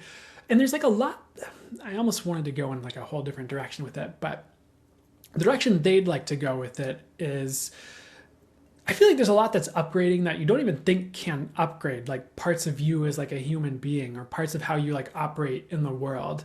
And it's so interesting what we can do with like energy healing and like etheric work that we don't think is possible in the future if you only look at one excuse me, one perspective of the science that's out there, or the perspective that's out there, or if you only look at it like one way, like there's so much more that's possible that you don't even realize is possible. Something I'm getting like regarding like upgrades you could receive, or ways you could shift yourself or help facilitate other people shifting for the highest good. And like those upgrades are coming and like grounding in. So but what I'm hearing is like you're getting an upgrade to how you, for the highest good, like process things, like whether it's thoughts, emotions, reality, intuitive information, or maybe all of the above. And it's going to be a pretty big boon to you. And that might show up in some different ways. But like before, maybe you would have freaked out if an emotion popped up, but now like you can kind of step back and see it, and like it just processes like that. And you're like, okay, let's move on, or something like that. So there are new ways coming of like dealing with like old problems and like human wiring that are kind of unforetold is what I'm getting. So be on the lookout for new tools and like dealing with these things, whether it's other people are like teaching these tools, or it's like a class or whatever, or new ideas you come up with, or just new things happening for you in a new way. Because sometimes like we hear other people's spiritual experiences, like it's like what's commonly out there in the books or in the mainstream or on YouTube, and like we don't realize more, for the highest good of course, more is possible like beyond that. So don't limit what you think can show up for you spiritually to like what you've read from others and what's shown up for others. That can be a great starting place and a great like springboard to leap off of into like your gifts and what you're here to do, because new things can ground in, be created, be manifested, just be given to you from source as like you're ready, that no one's ever like heard about before. And you, so at least some of you might be people who are meant to like bring some of those things in. Or it might be receiving some of that yourself. And you kind of have to trust your own experiences and intuition with that, because there's not like a frame of reference someone else is going to hand you of like, oh, this is this. It's like you kind of have to like sit with it and like figure out what it does. Or you might get the intuitive information or channel message on what it does, or just something that you learn how to do and you're like, not sure how I did that. It kind of reminds me of, because I do still play guitar, but I used to play, before I really got into this stuff very strongly, I was very into music and like writing music and playing music, and I was very into guitar, but particularly like metal music and like shred guitar, like guitar solos and stuff. And there was this like there's some technical information that might not be helpful for me to talk about, because some of you might not understand what I'm talking about, but there's this one technique on guitar called like sweep picking, and I don't even know if it makes sense for me to kind of like describe it, but anyways, there's this one part of the guitar, and there's certain frets that if you hit it without pressing down on the string, you get like a harmonic. So you almost get a note without having to press down on the string. And when you're doing the sweep picking technique, it's like you're typically just, you're hitting one string, and then you're very quickly like in a fluid motion hitting like a different note on the next string, and you can kind of sweep through the strings. But when you get to this harmonic area on the frets, it's difficult to play it, because the way you allow it to play note by note is you have to mute the string you just hit. But when you mute a harmonic note, because typically how you'd hit the strings is just put your fingers on it, and because it makes a note when you don't press down on the string, it makes a sound. So then it's very hard to mute the strings properly when you're doing the sweep picking technique on those frets. But what I found was like it was very difficult at first to like make that work, but then like I don't have a way where I physically like had a realization of like, oh, I need to do it this specific way. I just kind of like figured out how to do it without that being a problem. And I don't have words and explanation. It's either just a feeling, or you just found out a way and just keep doing it. And so it could even be something like that, where it's like you're not sure how you just did that healing session. You just found a way and did it. And then you always have that skill after that, because you just kind of got the feeling of it and what it's like. So, and maybe intuition can be like that sometimes, where you get an intuitive message, you feel what it's like, you know what it's like to get that, and you're like, oh, that's what that is. Cool. I'm going to work with that now. And you can keep getting intuitive messages that way. So I don't know. Hopefully that speech made sense. Not to get into shred guitar lingo and all that, but sometimes you just figure out how to do it and you don't know how you did it, but you did it, and you can always do it after that. So cool. There's one more message before we kind of part ways. They're showing me the waterfall from earlier that I forgot to get to. And let's see here. This message has been coming through for the water signs like a pretty good amount, but they're showing like a monk meditating under a waterfall. And I've explained this a million times, I think, but that is something that people thought they did that because it opens the crown chakra or something like that. And this is a message of opening. And the visual I'm getting is really cool because it's like the shading of like the image is really interesting. It almost looks like Niagara Falls or this like huge like torrential waterfall. And this monk is just sitting on this rock in the middle of this huge like waterfall with this like lake around him essentially. But he's really getting a lot of ideas and realizations. He's realizing a lot about life. His gifts are opening. He's also being like tuned by the universe to like the optimal like tuning for him, kind of like you would tune a guitar, if that makes sense. So I feel like you're being like energetically tuned in some way, or you're at least like opening to the universe so you have more ideas, more divine guidance, your gifts rising. And if this came through in like the last couple of readings, it could just be an ongoing thing that's happening, by the way. So that might be why it's like a repeating message right now. And then once that process is done, they'll say something else or move to a different topic, if that makes sense. Or different ones of you are just showing up for the different readings and you all need that message. So the last message, they're showing me a grasshopper, which has not shown up a lot. It showed up like over and over and over and over again, like last year and the beginning of this year, and then it kind of stopped showing up as much. But he's showing up again here. In the message, this grasshopper is showing up. He hops up to me and he just says, for you, like you've done the work. So you might start to see some results from work you've done like on yourself, in your world more that like you haven't been seeing. So congrats on that. Especially if you've been working on yourself, like that's going to pay off is something I'm getting. So I'm going to close the reading there. They're showing me like a mint, like like an after dinner mint or something like that, or a peppermint thing that you'd kind of put in your mouth. What else would you do with it? And the message with the peppermint here is, I feel like if there have been any bitter endings in your life of late, like it could be from a couple of years ago or a few years, but it's going to be rectified. So sometimes we have a bitter ending or a blow up and we're kind of sour about it, but eventually like usually something comes in that heals it, or like the reason that ended is like unveiled to us and we can move on to something that will be healing to us regarding that thing. So especially if you're working on yourself and moving forward. So I would do your best not to stay bitter about like those things. Try not to stay sour, but try to keep an open mind about why they might have happened or why they happened. And if you still find yourself feeling bitter or sour, that's okay. Like sit with it, work through it as you will, as you can. But eventually, like there are going to be things that come in to heal that are like new things, either replacements or just something better or what have you. So, and sometimes, it's just a lesson and I would just take the lesson and run, and it'll be better in the future. So that's it. I hope that was helpful I know peppermints aren't bitter, but they're not always everyone's favorite either. So hope that resonated, was helpful, did whatever was for you guys good, and we'll move to the next phase here.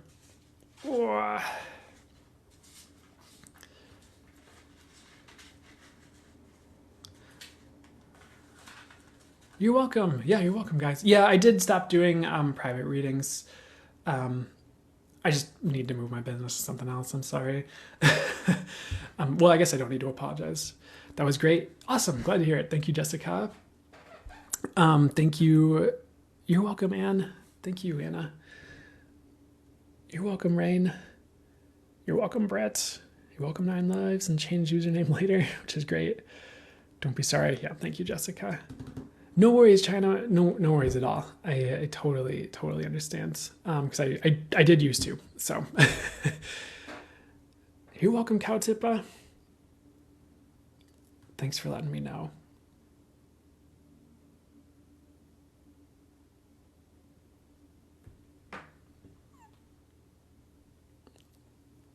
I loved your private readings, but I understand. Yeah, no. I'm glad you loved them though. It's not that they weren't going well. It's not like people didn't like them. It was, it's for me. I need to make a change. So, does it matter if it's not your sign, but it resonates? If it resonates, then I would listen to it, is what I'd say. I feel like I need to be careful with that one because I don't want people like forcing things to fit that weren't for them. But, sometimes like, you'll, for instance, maybe you like pop on the live and it's not your signs reading, but it's like what they're saying is like exactly what you need to hear. Then I would definitely like listen to that. Like it's like a synchronous like sign if it's synchronistic or things like that. But I would just be careful like forcing things to fit if it's not like totally there, but it seems, yeah. Does that make sense? So I would take it as it resonates, but don't force it, I suppose. Yeah, if it resonates, it's for you. It's for you. Yeah.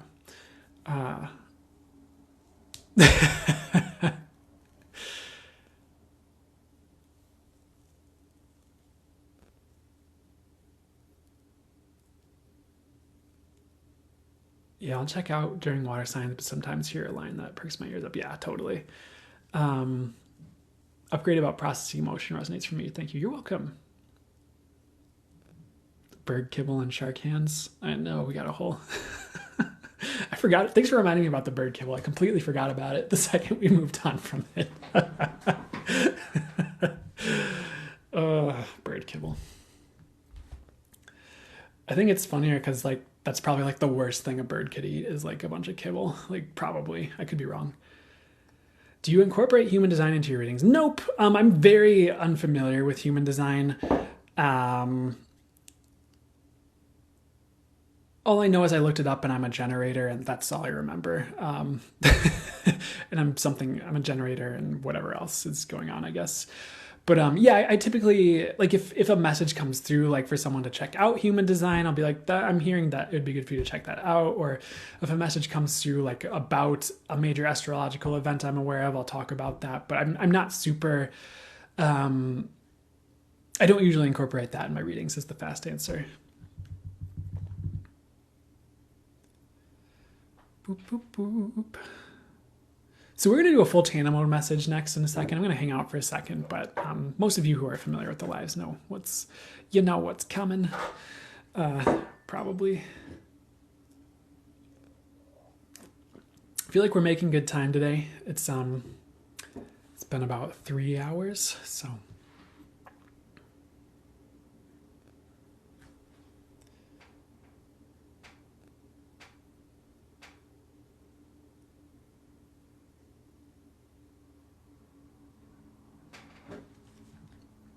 Okay, let's do the full channel mode. Okay, this is like the word I'm hearing about for this full channel mode session is about clearing. So this one might, in a positive way, that's for the highest good, of course, be clearing. Could also be about like clearing the road and like maybe what you need to do to clear the road if any of you need that. Or it could just be confirmation for some of you. I'm also seeing like rainbows and like message about new roads, which have been very common this year as well. So for anyone new here, which is, I don't feel like it's too many of you, honestly, but you'll probably know what's happening. I'm just going to be channeling my spirit guides, the angels and source, full channel mode. They gave me the name Angelic Collective of Zorbital, if you're wondering about their name. And that's, I should probably just have like a whole info packet on my website that just explains those things. I mean, like, go to this place and you can see what I mean, instead of like saying this every week, but here we are. But anyways, I'm just going to pretty much have my eyes closed. I probably usually cough a little bit, then laugh, and then, well, they laugh, and then they start speaking through me. And so the two things to watch out for are the verbal messages and any exercises they want to run, you guys through that to help you out, but also like the energetic frequency and the transmission from true highest and most infinite source that does like energy healing, upgrading, up-leveling, whatever work would be for the highest good along with the message. So they would like me to start, so I will oblige them, and I'm just going to ask that this does whatever is for the highest good for you, is the highest and best it can be for you and for all involved, and may what's for the highest good do occur. Welcome to today's channel. And yes, this is about the road clearing. For there have been many obstacles, many things that have gotten in the way for some of you, where you have wondered what is going on, and you are clearing things in yourself by going through the things you are going through in your life. And these clearing phases aren't always fun. They can be a little bit haphazard. They can seem like the world is against you at times, but it is not. The world is for you. For you are your soul. You are source on a certain level. Source is all of it. So in truth, the world can always be working in your favor. And for many of you, it truly does, moment by moment, day by day, year by year, lifetime by lifetime. And many of you forget that because of the humdrum of the day-to-day, or just the daily things that occur, or the news, or the stories that people have flying around, even in their own minds, even if they do not verbally state them. Sometimes you just get around the energy of someone who's anxious or has a story that life is against them, and it starts to rub off a little bit, and you start to wonder if life is against you, and it is not. Life is entirely in your favor. You would not be here alive if life were against you, per se. And sure, sometimes there are lessons where someone goes against the grain of what would be for the highest good, or of what the divine or true highest and most infinite source would like. And they might have a lesson in that where they go against that grain, and they have to learn you don't necessarily go against source or what's for the highest good. If you are trying to harm another unduly or do any type of work like that, it will always be rectified in some way. And it is not for your highest good, it is not for others' highest good, unless you need that lesson to go through that experience to get on the right track for you. But you cannot really go against the universe anyways, because it is all of it, and you are it, and it is you. So in truth, if you are trying to go against the universe, you are in a struggle with yourself, within yourself. And yes, we mean that metaphysically, like very high up. We also mean that on a very human level within yourself, such as in your mind, in your stories versus the new beliefs that are popping up, the stories you hold and the beliefs you hold versus the new beliefs you'd like to install, etc. It could just be you find yourself at war with yourself sometimes because that's how people trained you to be. People are not necessarily trained to be cohesive in themselves in this society, in most societies on Earth right now. They are trained to fight their instincts, dumb down their intuition. They are trained to go with the crowd. They are trained to fall into line, go with what society says, go with what a church says, go with what your parents say, or else go with what the government says, go with the legal system. You are not necessarily trained to be change makers. Some of you are. Some of you had awesome parents, or people around you, or the universe coached you to it anyways, around the circumstances that seemed constricting to you. So there's no limitation to what the universe can do through you or for you, even in such a society. But we are telling you that to explain you being at war with yourself at times. You're not necessarily trained to be a cohesive individual, but you are actively undoing that. You are actively moving towards who you're meant to be. And you would not be here if you weren't. You'd be somewhere else watching TV or playing with your dog. And there's nothing wrong with that if you are watching TV at times or playing with your dog. And that does not to say that people who do not show up for these are not spiritually evolved or anything. It's just not the right message for them. It's just not what their soul needed. But you understand what we are saying. You're here for a reason. And life is never working against you. Life is teaching you. Life is growing you.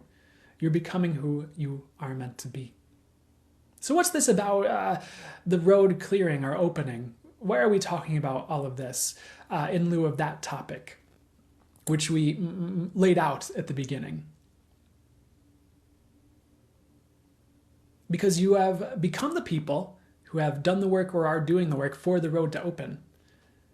Not everyone gets the road to open for them right away. Sometimes people have to hit a certain level before they even see the road or the path they're meant to take. They have to get themselves out of the divot that they put themselves in, society put themselves in, relationships put them in, training put them in. But you are ready. Most of you here. Some of you are at the tail end where you are becoming ready. But the road is going to become clearer for all of you in the coming months, in the coming time ahead, because you are needed. Your mission is online. Your souls are online for your mission. And you might be wondering what mission. Some of you know, some of you understand. Well, there's a mission you came here for. And we understand we are using human words. Maybe in the etheric, you would not use the same word as mission like you do on Earth. Because this is not mission impossible. And in some ways, the day is already won. You are just here to carry out what you're here to carry out, to make sure it's won.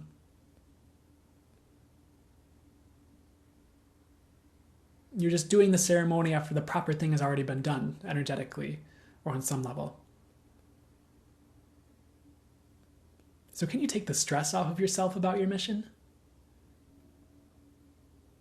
And trust that it will be carried out? There were times where Brandon was told the mission is taken care of, the mission will be carried out, and he did not trust, and he worried, and he fretted, and he took years worrying and fretting. But eventually, at the right time, the mission began to come to fruition, began to be worked on.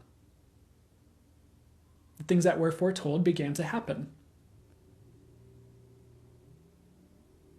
And if he had trusted during those years, it would have been a lot easier. If he had trusted that the mission were taken care of.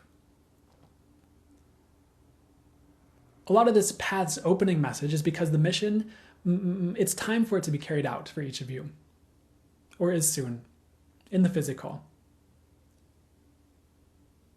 When we say the mission is already taken care of, it's already happened. You just need to play it out in the physical. And that might be hard to wrap your human brains around, and that's okay. You do not always necessarily need to understand what we are talking about, but feel the energy of it. Does it feel true to you? Does it feel light to you? You can begin to discern more truth for yourself by feeling the energies of what we or anyone else are saying. And try not to get your mind involved. You might have heard other stories from other creators or people on YouTube or social media or in a book. And the new information presented to you does not line up with that old way of thinking or that other teaching. So your job then is to discern. And how does it feel to you? Does what a certain individual said feel light to you or heavy to you? Does it feel true to you or like something is missing? And some of you are on your path. You have not got to the place where you can feel the truth like that yet, but you will. So hold everything with a grain of salt until you know. And when your knowing comes online, and you can sit with a book and you can tune in energetically while you're reading and realize, oh, only about half of what this person says in this book is true. The rest is hearsay. The rest is what this person thought. The rest is fluff to make the book longer. Then you're in your power, as we have talked about before. Because you won't be pulled around by these other creators or people on social media or books. And then you can start to forge your own path with your knowing, with your intuition, with what you feel is true. And we say all this because we would like you to have the tools you need to succeed through what you discern as true. And because we might be saying some fantastical things that might seem off the wall, that might seem totally irrelevant, but if you tune in energetically, they're very helpful for you on a certain level. They shift something. They change a belief. They tune you higher. And the energy is what we're talking to right now. So the mission is already taken care of. Can you feel the truth of that? And even if to the human mind it doesn't make sense, can you feel it energetically? You are meant for greater things. Does that feel true to you? Get your mind out of the way. Get your stories out of the way. How does that feel? Light?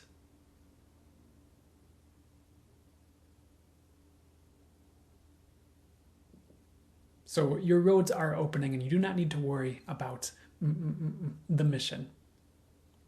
But let's move to the next phase of what we would like to talk about here. Just clearing.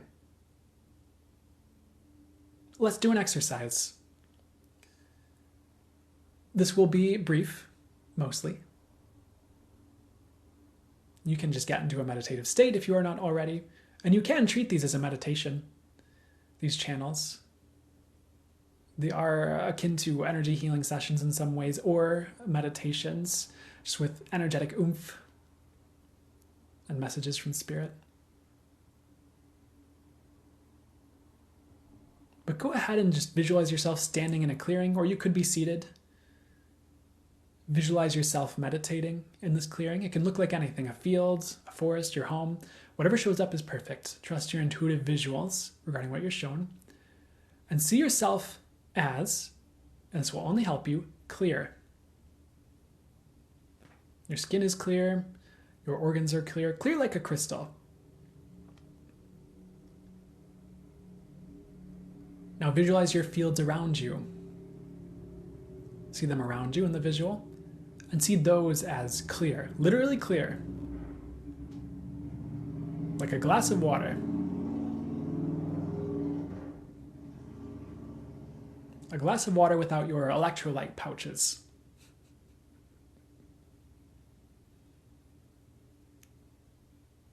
Or your fruit juice additives. It's clear water.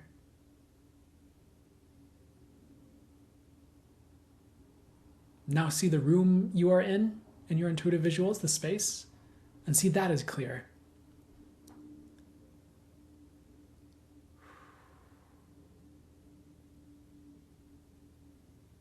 You might already imagine the air around you as clear, but go ahead and see it as extra clear around you in this visual.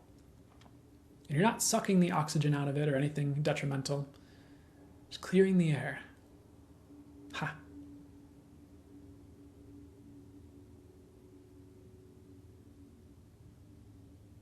Now, while you're maintaining the visual of all these things being clear, visualize some mountains on your path or challenges, however they show up, whether they look like mountains or not. See your challenges as clear.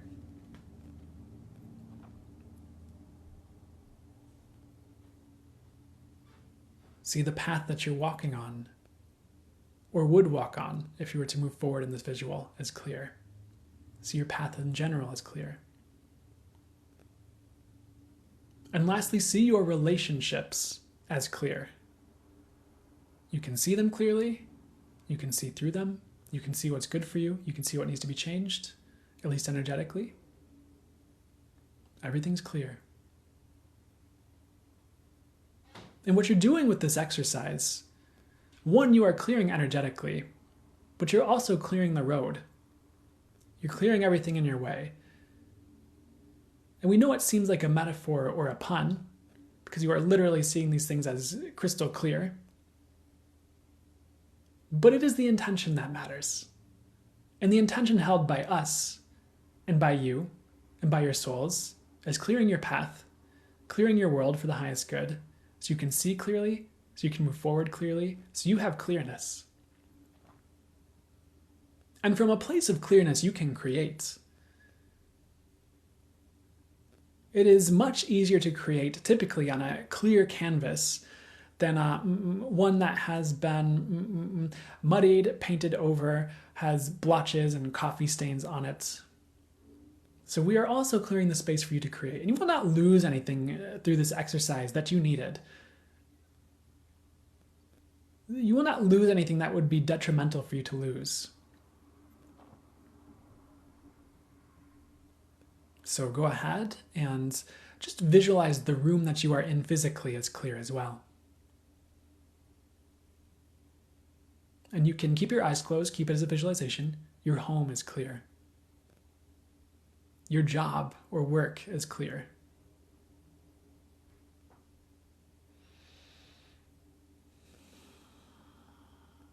Your neighborhood is clear.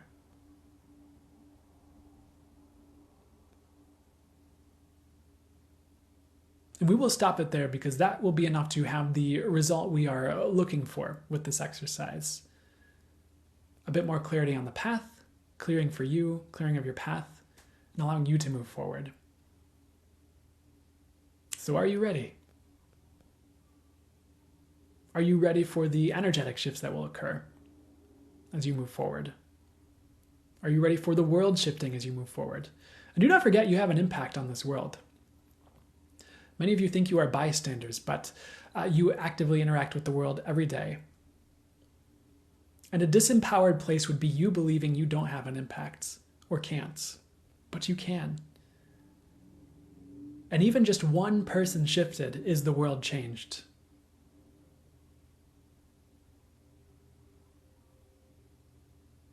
Even just one person feeling your impact is the world impacted.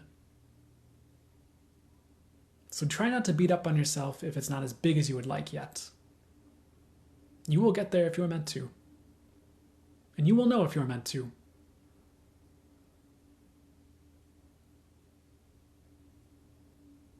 And for those of you who do not feel like that is for you, there will be something else for you. Something better for you. It's easy to judge things as good or bad, when in truth they are just different for each. One person's good is another person's bad. One person's big is another person's small. One person's mission is another person's waste of time. But it's actually not a waste of time.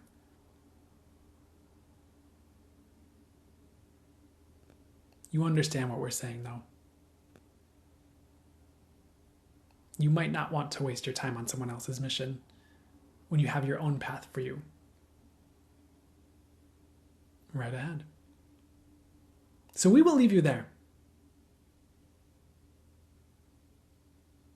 That's all we have to say for you today with this. We're wishing you well. We're wishing you abundance on your journey, a clear path, blue skies, and the perfect circumstances for you for your highest good. And may the highest and best to transpire. All is well, and we will see you in the future for those who choose to tune in. And you are never less evolved for not tuning in. It is just who is right for the message. And with that, we leave you. Farewell, and take care. We are signing out for now. The Angelic Collective of Zorbital and Source.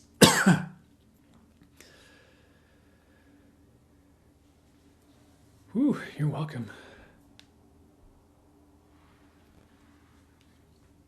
That was powerful. Feel later already? Perfect. Perfect. I laughed at the electrolyte packets. I think that meant that is a good joke. You're welcome. Wowza. Yeah. Loved it. You're welcome. I'm so glad you loved it. You're welcome, Oliver Marie. You're welcome, Brittany. You're so welcome, Cassie Joe. Crown is all tingly. That's a good sign. Love the visualization. Perfect. Yeah, that was a new one. I don't think they've done that one before. I mean, they tend not to repeat themselves, but with that, the visualizations. Who are the Angelic Collective? I mean, it's my spirit guides. It's a bunch of angels and spirit guides, really, is what they're saying to kind of explain it. Because, one of the things that happened was they gave me that name because I knew I was channeling. I was doing a lot of like full channel mode stuff a while back. I guess it would be, how many years now? I don't know. It was a certain number of years back. And I was doing the full channel mode and I knew it was good. I knew it was helpful. I knew it was accurate. But I didn't know who I was channeling. So I'm like, what are the names of my guides? Or like different channelers out there have a name for their spirit guides. And I was just like, I wonder if mine have a name. And they're like, we don't really have names up here. So no, you know that. I'm like, yeah, I knew that. But then they kind of came back like 2 seconds later and like the Angelic Collective of Zorbital. And when I channeled for another person, they're like, oh yeah, I'm feeling like, do you know who your guides are? I'm like, I'm pretty sure it's a bunch of angels. And she's like, yeah, I feel like it's Archangel Michael. I'm getting some Archangel Raphael. So it was like she pretty much just listed a bunch of like archangels and angels. And so pretty much who the Angelic Collective of Zorbital are is archangels, angels, spirit guides. And I guess you could include source in it. To me, like if you're channeling of the true highest lights, spirit guides, like that's coming from source as well, which I'm not a very scientific explanation of how that all works, but hopefully that makes sense. So that would be my starting place to try and explain it. Hey, we did hit 100,000 likes. Thanks, guys. You guys rock. That's all. Really appreciate it. You're welcome, Orbit Girl. And I don't know, maybe I'm not totally explaining the collective of Zorbital right, but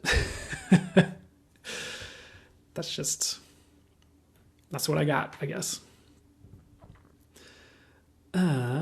Yeah, so I appreciate all of you guys. I so appreciate getting to do this and channel for you guys and do the readings. And it always means so much to hear how it impacts you guys, and I always enjoy seeing you guys every week too, and getting to hang out with y'all and channel for y'all. So thanks for being here, I suppose.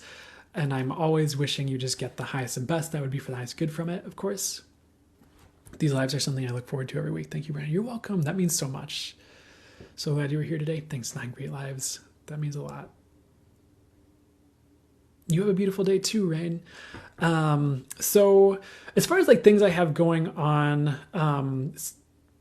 you know, if anyone's interested, and I do still show up for these lives and do all my, you know, the free work and stuff too, like on TikTok or YouTube. So, but if you ever feel called to go further, I do have a monthly membership, where I do channel timeless picker readings and longer full channel mode messages like the one I just did, and other things. So you can check out my website, or if you feel called to it. I also have some of you already are familiar with it, but the red package, which is like 3 channeled MP3s to help and heal your root chakra and manifest and bring stability. So if you're interested, that's also available. Where it's like an hour channeled message, and like about a half to hour to 40 minute channel guided meditation, and then a channeled audio energy healing session, which is a different kind of thing. And then anything else I need to talk about? I also do have classes coming up next month. I've got the 4 angelic fires, if you feel drawn to that, which is a modality that they pretty much gave to me, that I received. I'm really excited about with the feedback I've gotten. And we also have the 3rd class of that modality. There's coming up next month as well, for those who've already gone through the first 2 classes with me. So if you're drawn to that, there's also more. Well, I don't know if I have more about that on my website, but you can, it's pretty much an energy healing modality. So it's not Reiki. Like there might be like similarities to how you would work with it that are similar to Reiki, but it's not Reiki. It's whole new ball game. So a whole different ball game. But that's, I guess, what I got for you as far as like what I got going on. So your lives and videos here help out so much. I so appreciate you. I'm so glad to hear it. You're so welcome, and I appreciate that. Visualization was great, plus the message in helping one person having an impact on the world. Totally. I would like to join the membership, but the payment only allows credit cards. Yeah, I don't think I have a way around that. I live at a place where credit cards are not common. Totally understand. And no pressure, by the way, on any of that. I don't think I have a way to do it without credit card right now, unfortunately. But maybe something will come along that allows it to work instead.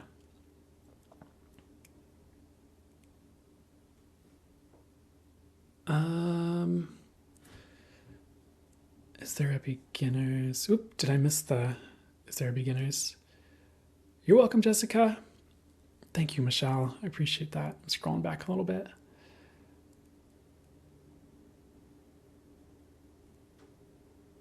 You're welcome, Britt. So glad to hear you enjoyed the live as you made art. Never had a credit card. That's pretty pro. That's awesome. You have a great day too. The username is always funny to me. 420 nice, 69 nice. Love it. Yeah, it's so interesting because I mean here where I'm in the US, so credit cards are like, there's people who just don't even carry cash, you know, but so that's totally cool.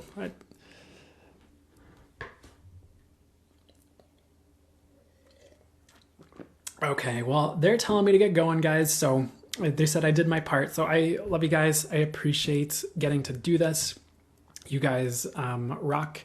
And I'm in the EU and places here in Berlin. Many only accept cash. Okay, interesting. Yeah, I didn't realize that Berlin was like that, or that's super interesting. Okay, but anyways, I am wishing you well. Thanks, Kautipa. You guys have a beautiful rest of your day and week, and I will see you next week, most likely. And yeah, that's it. Many blessings, all right? So I'll catch you later, guys. Take care.